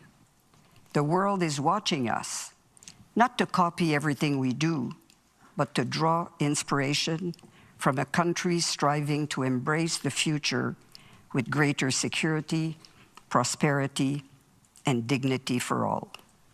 Thank you. Merci. Miigwech.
Merci, Excellence. Thank you, Excellency. For the singing of our national anthem, I am pleased to invite the 2024 recipient of the Governor General's Performing Arts Award for Lifetime Artistic Achievement in Classical Music, soprano Misha Bruger-Guzman Lee. Veuillez-vous lever pour l'interprétation du Please O rise Canada. for Please rise the Canadian for the national singing anthem. of O Canada.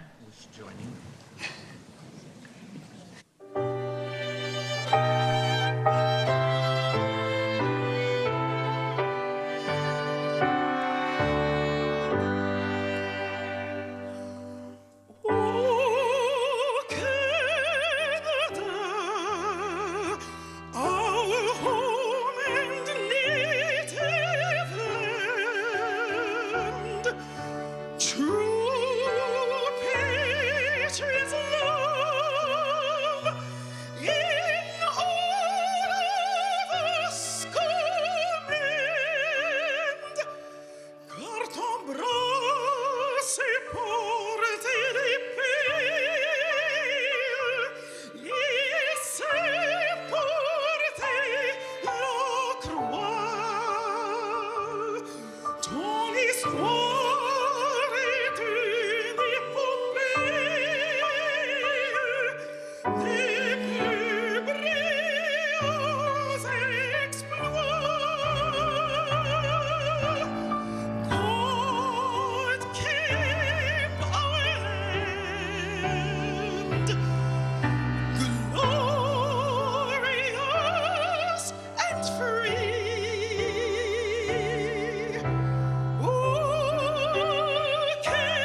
honored guests, distingués invités, cette portion de la cérémonie se This portion of the ceremony will conclude soon. In a few moments, Her Excellency and the official cortege will leave the Senate chamber. In the meantime, Ray Chablour will play the violin. She will play the Red River Jig, a traditional Métis dance accompanied by violin, often played during celebrations.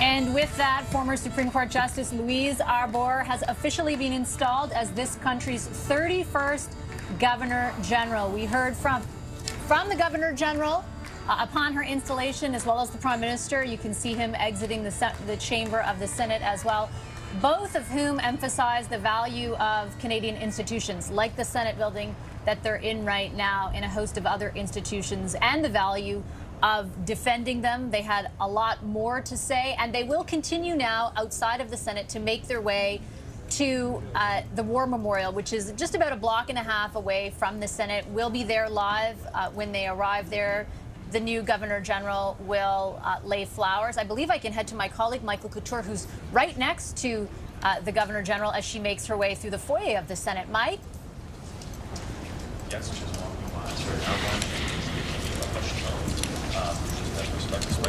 everybody that is going by, and one of the things that I thought was super interesting, of course, she is the Commander-in-Chief now of the Armed Forces, but she was also the person who led that review of the Armed Forces, and that's certainly a scathing report about recruitment in the Armed Forces, and so interesting to see that she included that in her speech, talking about how encouraged she was to see the recruitment efforts that are bearing fruits, fostering inclusion with dignity, and saying that this continued on the modernization, saying that it will strengthen morale, and it's a profound honor for her to assume the role of Commander-in-Chief. But as you're mentioning, that 20-minute wide-ranging speech talking, among other things, about the ethical use of artificial intelligence in this day and age. Just last week, the Prime Minister unveiled their new AI strategy, and certainly a nod to that as well. And one of the quotes that stood out to me, Vassy, was how she said, in an open society like ours, the purpose of the law is not to constrain it, but to create a construct for greater freedom. So as you can probably see now, they are making their way up that grand staircase here in the Senate building, and we'll be heading outside shortly to the Cenotaph to lay that wreath. And we're expecting a number of the dignitaries to now follow out as they come out behind me, among others, the former Prime Minister Joe Clark, Adrienne Clarkson, and the former Governor General as well, and all the rest who were in the Senate for that ceremony. Vassy.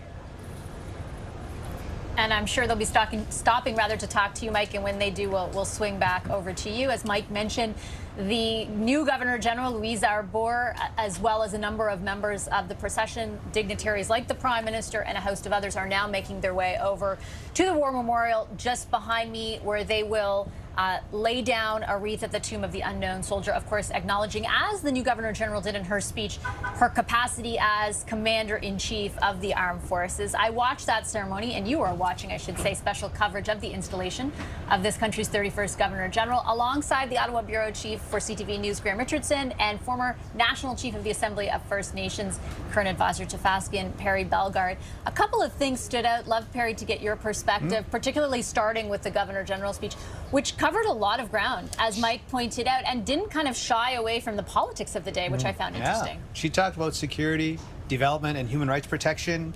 She talked about our shared responsibility to deal with human inequality. She talked about, as well, the purpose of law, to construct a greater freedom for all. But what stood out for me as well, and her links to the King's priorities, like King Charles' priorities. She talked about the unequal wealth distribution, global conflicts of war, but planet health, the health of our planet.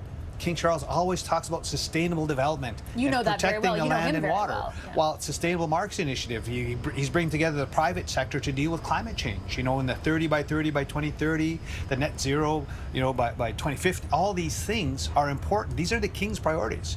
Protecting Mother Earth. You can only do so much before the planet starts revolting, and you can see the wildfires, the big winds. So it's amazing that she talked about that in her speech. So there's a really good link there to His Majesty's priorities as well. What impression did you have of the speech? It was a meaty speech. Like it wasn't a safe ceremonial figurehead style speech at all. I loved the sense of humor reference too. Right?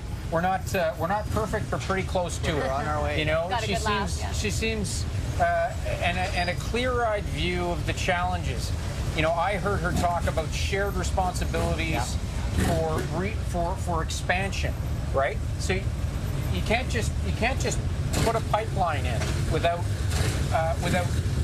consultation, without sharing the benefits as well as the challenges with those big projects. So I thought refreshing and totally in tune with 2026 and where Canada stands. And if it's getting noisy for everyone watching while you're listening to us discuss things, it's because everything's getting set up behind us for the arrival of the Governor General, Louise Arbour, the Prime Minister, and a host of other dignitaries, including the Chief of Defence Staff, Jenny Carignan, who, as you could see in the ceremony, standing right next to the Governor General. She will be a big part of the ceremony that takes place here at the War Memorial at the Tomb of the Unknown Soldier. That's also where my colleague Annie Bergeron-Oliver is right now. Annie, what can we expect to unfold momentarily there?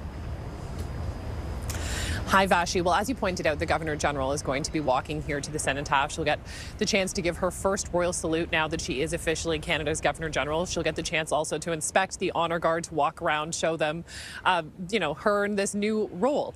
Then, along with her two grandsons, she's going to be putting some flowers at the Tomb of the Unknown Soldier. They will play the last post. The Canadian Armed Forces Band will also be playing in the background. And there is expected to be another 21-gun salute. So this is a really lovely moment, a chance for her to kind of be in this new role as Commander-in-Chief, a chance to show her respect for the armed forces. You heard her talk about that in the speech. Mike talked about it, the fact that modernization will ultimately strengthen morale, the fact that she said she's very proud to see that a lot of reforms are being made, that there is dignity in being a member of the armed forces, that she has great respect for them. And she said that she, likes seeing a lot more diverse faces in the Canadian Armed Forces. And again, pointing out that as these changes are happening, this will only strengthen the Canadian Armed Forces and make them more reflective of Canada. So an opportunity here to kind of show off her position in this new role, a chance to thank the Armed Forces members and again give her first and second royal salute as Canada's new Commander-in-Chief. And we were, I should say, just moments ago, as Annie mentioned, looking at two of the Governor General's grandsons who will accompany the Governor General and the procession over to the War Memorial. Behind me, a number of members of her family in attendance as well and kind of circling that area. That procession will get underway momentarily, but you heard Annie mention the remarks in the Governor General's speech about the dignity of serving in the Canadian Armed Forces. She, of course, now occupies the position of Commander-in-Chief in her role as Governor General. And my next guest knows a whole lot about the dignity of that profession. Romeo Dallaire is, of course, former Lieutenant General in the Canadian Armed Forces, former commander of the UN Assistance Mission for Rwanda, and a former Canadian Senator. General Dallaire, it's a pleasure to have you on our program today. Thank you very much for making the time. I'm honored. Thank you very much. I know your works are certainly intersected with the new Governor General's, particularly on the subject of Rwanda. What are you thinking about today as she is installed as this country's 31st Governor General? I think that we've really, as she's indicated, achieved a level of maturity in our democracy that recognizes the depth that people can bring to official responsibilities in guiding the country into the very complex future that we are facing, which is nearly in a revolutionary state these days. And so only that depth of comprehension of not only Canada and the internal makings of a country that it has its diversities and languages and history, but also the world. She is aware that the world, the planet, the humanity have got to establish a sort of communion in order for us all to be able to not survive the future. I certainly didn't see survival in her statements. I saw far more thriving. I saw her perspectives of leaping into that future with confidence and letting the youth take their place, as they are the generations without borders, and they're ready, in fact, to master all that technology and to move us, I think, very progressively into the future. It's interesting that you note that part of her speech, because as she said that, I thought of comments that you've made in many interviews we've done about the exact same thing, kind of the ability to feel optimistic in the future because of the youth versus kind of the level of challenge that we all face in the globe right now. Do you still feel that way, and do you feel like that was the right note to strike? Oh, absolutely, absolutely. I mean, I have my institute have people in Africa, in South America, Latin America. We're opening out in the Far East. We see youth around the world looking to take on more and more responsibility, and able to do so because of the technologies that are made available to them, and that they're mastering them, and they're going to mature them as instruments to be able not only communicate, but also to bring logical advancement to their nations and coalesce in real time all of humanity. And so she's got the right angle to continue to encourage those of us who feel that Canada, yeah, we're going through a difficult time, a near revolutionary time, just like sort of I don't know, the Italian Renaissance nearly. But that's fine. That's a temporary phase as we build the momentum and consolidate our strengths and all that beautiful capabilities of a nation like ours to lead into the future, to be a leader, to be a reference point that we used to be a bridge between the big guys and so many other countries who look towards us as a reference. Governor General Arbour, General Dallaire certainly presided over investigations into some of the worst atrocities this globe has ever endured or witnessed. What do you think she uniquely brings to this role because of that?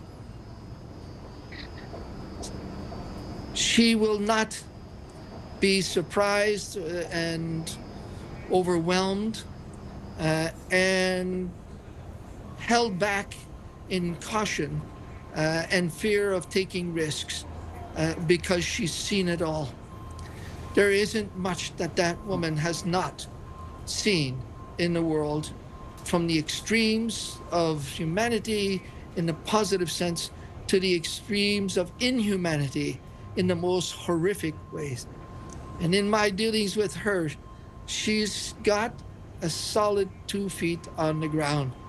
And so I think she will be a very significant advisor, reference, point of contact, and certainly a strong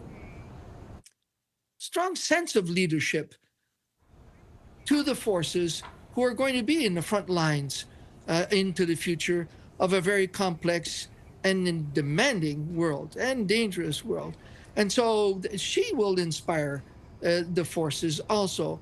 She'll inspire particularly, I think, the reservists, who are the reflection of our nation so much in every community and the full diversity of our nation.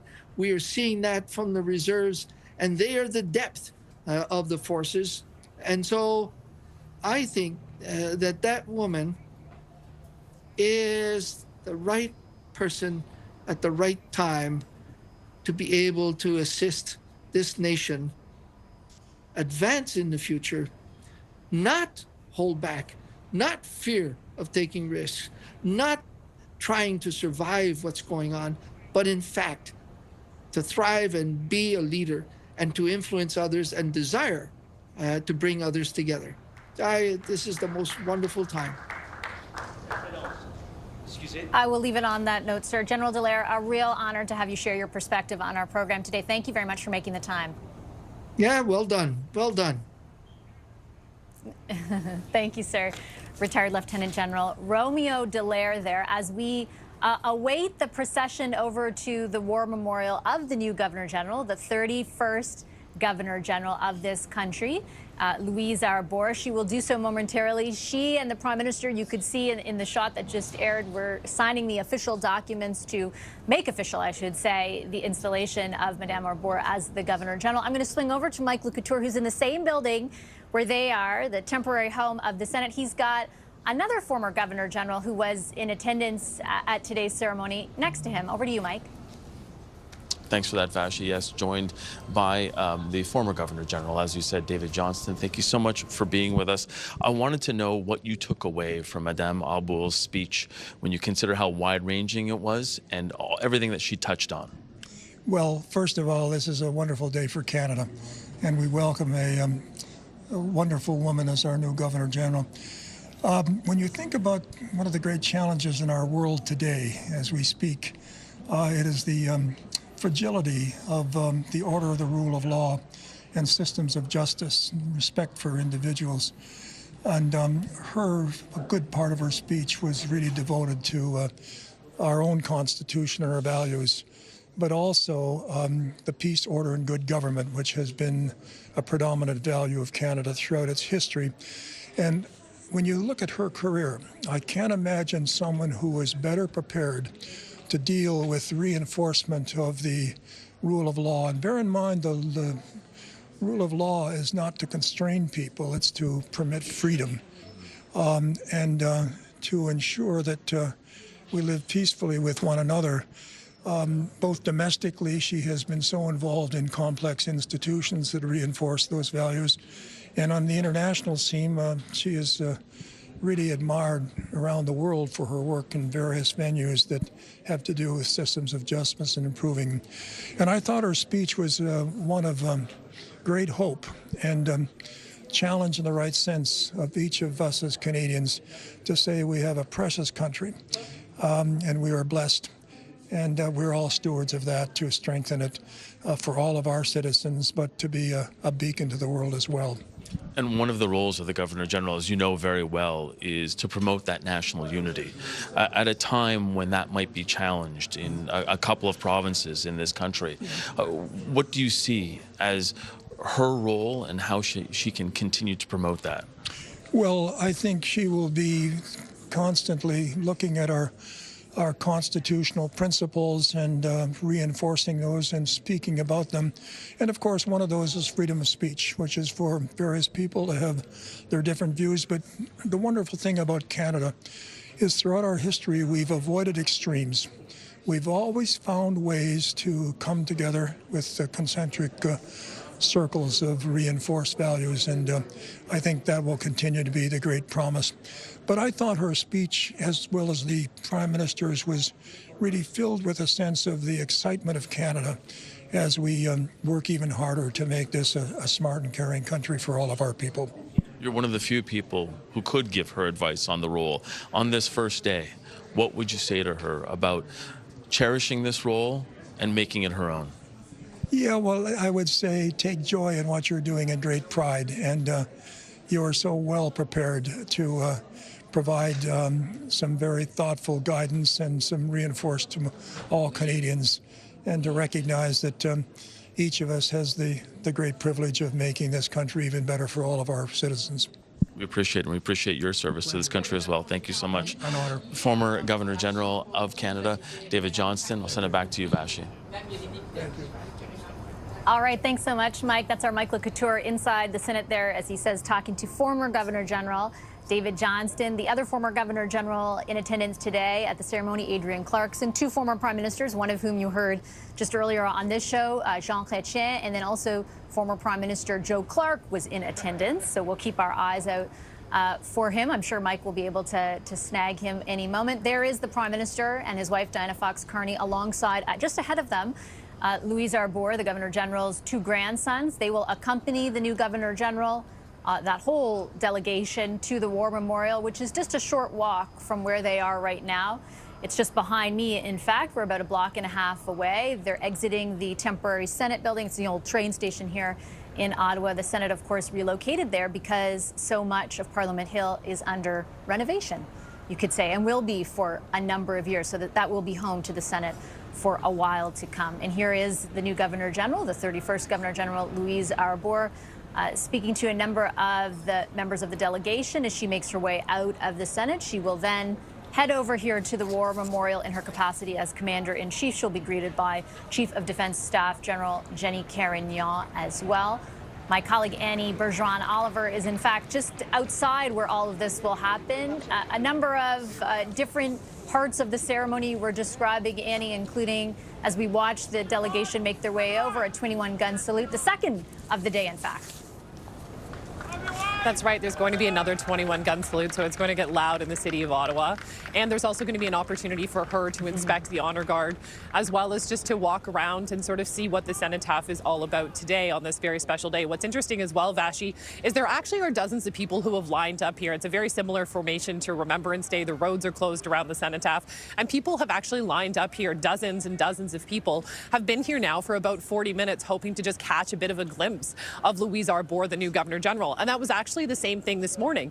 There was probably about 50 to maybe 100 people who were lining up outside the Chateau Laurier, hoping to get a glimpse of her as she was walking in. So clearly there is some attention and a lot of interest in the Governor General, that people are coming out during a work day, just to try to get a glimpse of her, to see her. She will get the opportunity, along with her grandsons, as you pointed out, to put a flower at the tomb of the unknown soldier, a very important symbol of remembrance, and a sign of respect, especially in this new role as Commander-in-Chief. So it's a very short kind of 10 to 15 minute event here at the Cenotaph, and from there she'll go back to Rideau Hall, her new home, as well as her new office. Vassy.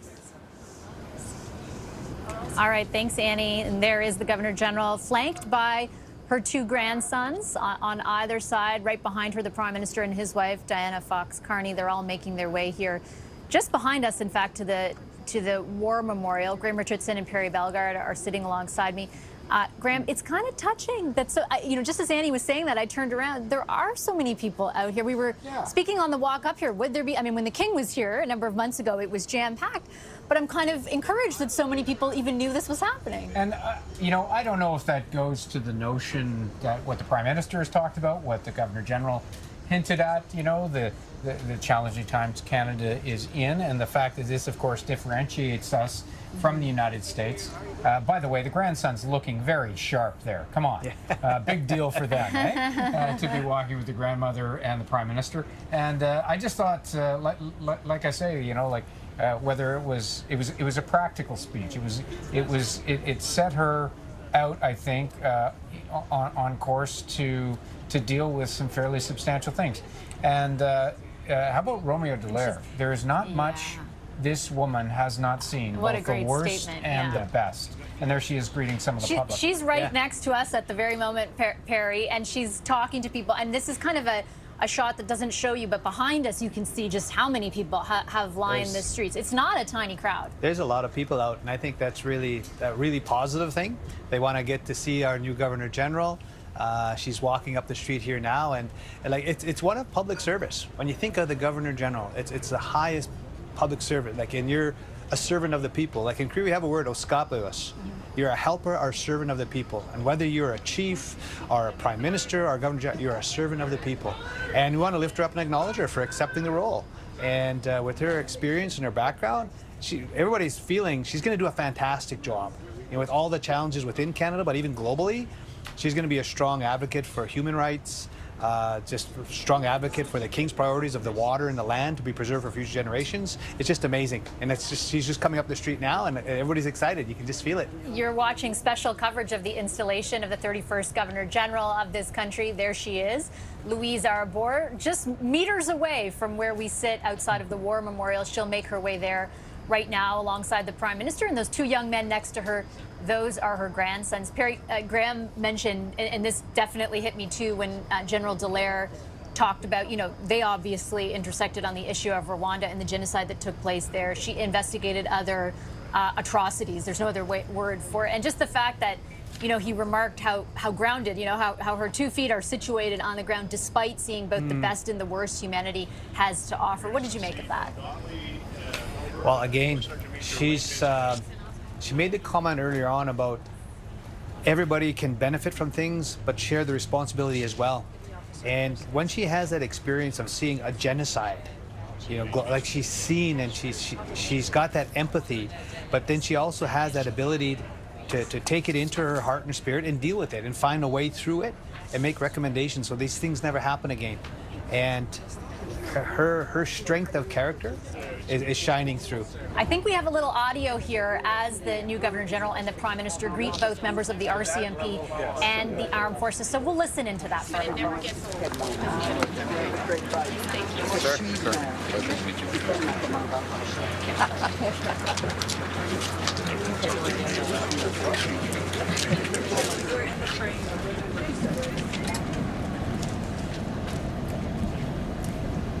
The Governor General now making her way to the front of where the ceremony will take place at the War Memorial. Again, the Prime Minister and the Prime Minister's wife with her for this part of the ceremony, as well as 2 of her grandsons who accompanied her from the Senate, where the original ceremony, I'll call it, took place. Let's listen in as this takes place.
The new Governor General right now doing something called inspecting the guard. She is doing so and then will acknowledge the band playing, of course, comprised also by members of the armed forces. And following that, she and her two grandsons will lay a wreath at the tomb of the unknown soldier on behalf of the people of Canada.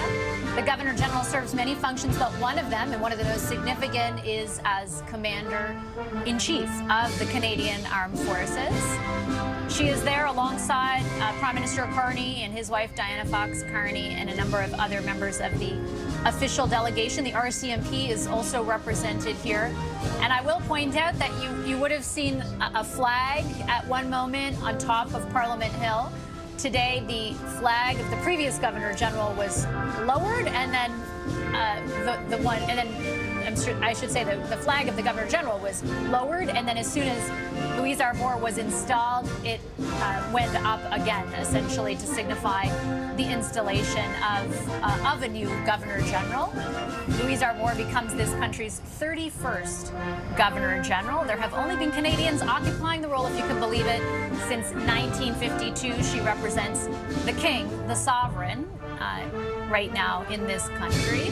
I'm here with Perry Bellegarde and Graham Richardson as we watch all of this unfold. The last time, Perry, we were watching this ceremony take place in the same way was actually when the King was here.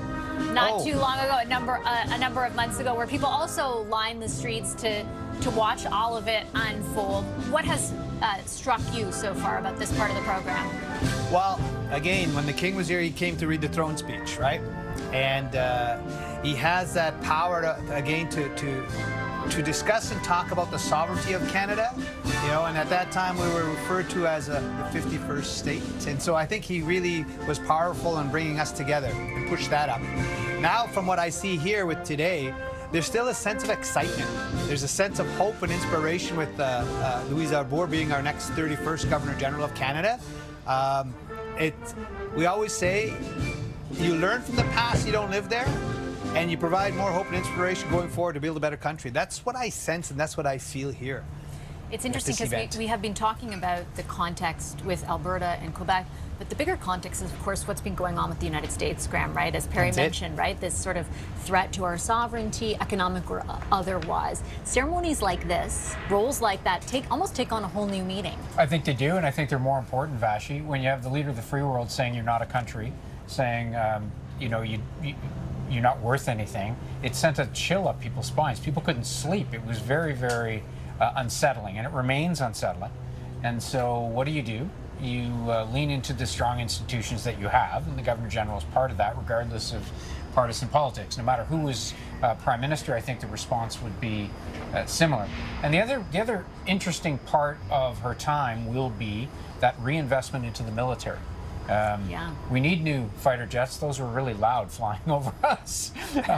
felt low and louder than normal, low in fact. And louder. Yeah, and so, you know, as the Commander-in-Chief of Canada, she will play a significant role, obviously, and she mentioned in her speech, you know, rededicating ourselves to protecting our vast country. And, you know, just a year and a half ago, the notion that, for instance, the subs decision would be mere weeks away.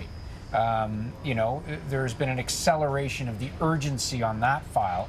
And again, as Commander-in-Chief of Canada, she will play a role, and I'm glad she mentioned it, because I think a lot of Canadians think it's about time. Yeah, and that's an excellent point that her role as Commander-in-Chief does come at a very unique moment in time for the Canadian Armed Forces. If, in fact, that investment all materializes, it will be different than any other era, certainly that we've lived through. Annie Bergeron-Oliver is right there in the middle of what you see unfolding on the screen ahead of you as the new Governor General greets various members of the Canadian Armed Forces. She soon, alongside the Prime Minister and her grandsons, will lay a wreath at the tomb of the unknown soldier. Annie, what can you tell us from your vantage point over there? Yeah, that's right. So they're just getting set to lay those flowers now at the wreath of the unknown soldier. And what I can tell you, or the tomb of the unknown soldier, what I can tell you as well is that her daughter, Emily Taman, is just behind as well. She's here with her husband, Michael Spratt. As you pointed out, she's here with 2 of their grandsons. And so one of her daughters is here to watch. And so, you know, this really is a big moment, and the crowd is still seeming to grow. It keeps seeming like more and more people are here. As you pointed out earlier, as she was walking here, she actually was able to stop and talk to some people along the road who had come out just to try to see her. So, you know, this is a very important day for a lot of reasons. And for the armed forces, this is a big transition, obviously, from Mary Simon to Louise Arbour, the new Governor General and the new Commander-in-Chief. Also, a really interesting role that she plays, we've talked about this a lot, that she was responsible for coming up with the Arbour report, more than 48 recommendations on ways to modernize and change the Canadian Armed Forces to make it stronger, especially when it comes to things like sexual misconduct and making women feel more involved and included in the Canadian Armed Forces. So this is a very interesting time for her now, years later, to be taking over this role. Jenny Carignan as well, who's the Chief of the Defence Staff, she was sort of tasked with implementing many of the recommendations that Arbour made about the Canadian Armed Forces. Now Carignan is in this new role as well as Commander-in-Chief. And we'll listen in live as this part of the ceremony and the laying of that wreath at the Tomb of the Unknown Soldier takes place.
And with that, Governor General Louise Arbour, flanked on either side by her two grandsons, lay their flowers at the tomb of the unknown soldier here in downtown Ottawa at the War Memorial, right in the heart, actually, of downtown Ottawa. That brings to a conclusion the ceremony to invest Louise Arbour as the 31st Governor General of this country. Perry Bellegarde, Graham Richardson, watching alongside us all morning. Perry, your final thoughts on what took place? I think the right person at the right time for a job for our country. You know, again, in her speech, she talked about security, development, human rights protection. She talked about our shared responsibility to deal with human inequality. She talked about the importance of our planet and the wealth of the health of our planet in terms of our water and our lands, and the unequal wealth distribution and dealing with the global war conflicts. She brings all that wealth of experience. And we just lift her up for stepping up to the plate for public service for all of us. And so I think she's the right person at the right time. And we just, again, pray for a safe journey, a good, healthy journey for her and her family. And I'm excited about the possibility, the hope and inspiration she provides us. A large crowd gathered here for this moment. Right now, you can almost hear a pin drop during that part of the ceremony as she and her grandsons lay a wreath there. Graham, your final thoughts on what's taken place? I just think in 2026, Vassy, it is perhaps easier to dismiss ceremonies like this and positions like this. And I think generally the public, as you see, she's examining the medals of a veteran. I think the public is embracing these roles in these institutions more vigorously, given the challenge Canada's faced. It's something to hold on to. It's part of our tradition, down through generations, connected through communities. And clearly, given that speech and given her demeanor, the sense of humor and also the weighty nature of some of the things she has dealt with in her life, I think it's going to be a very, very interesting term for this Governor General. Yeah, a position not free from scrutiny, but certainly one with a lot of significance at this moment in time.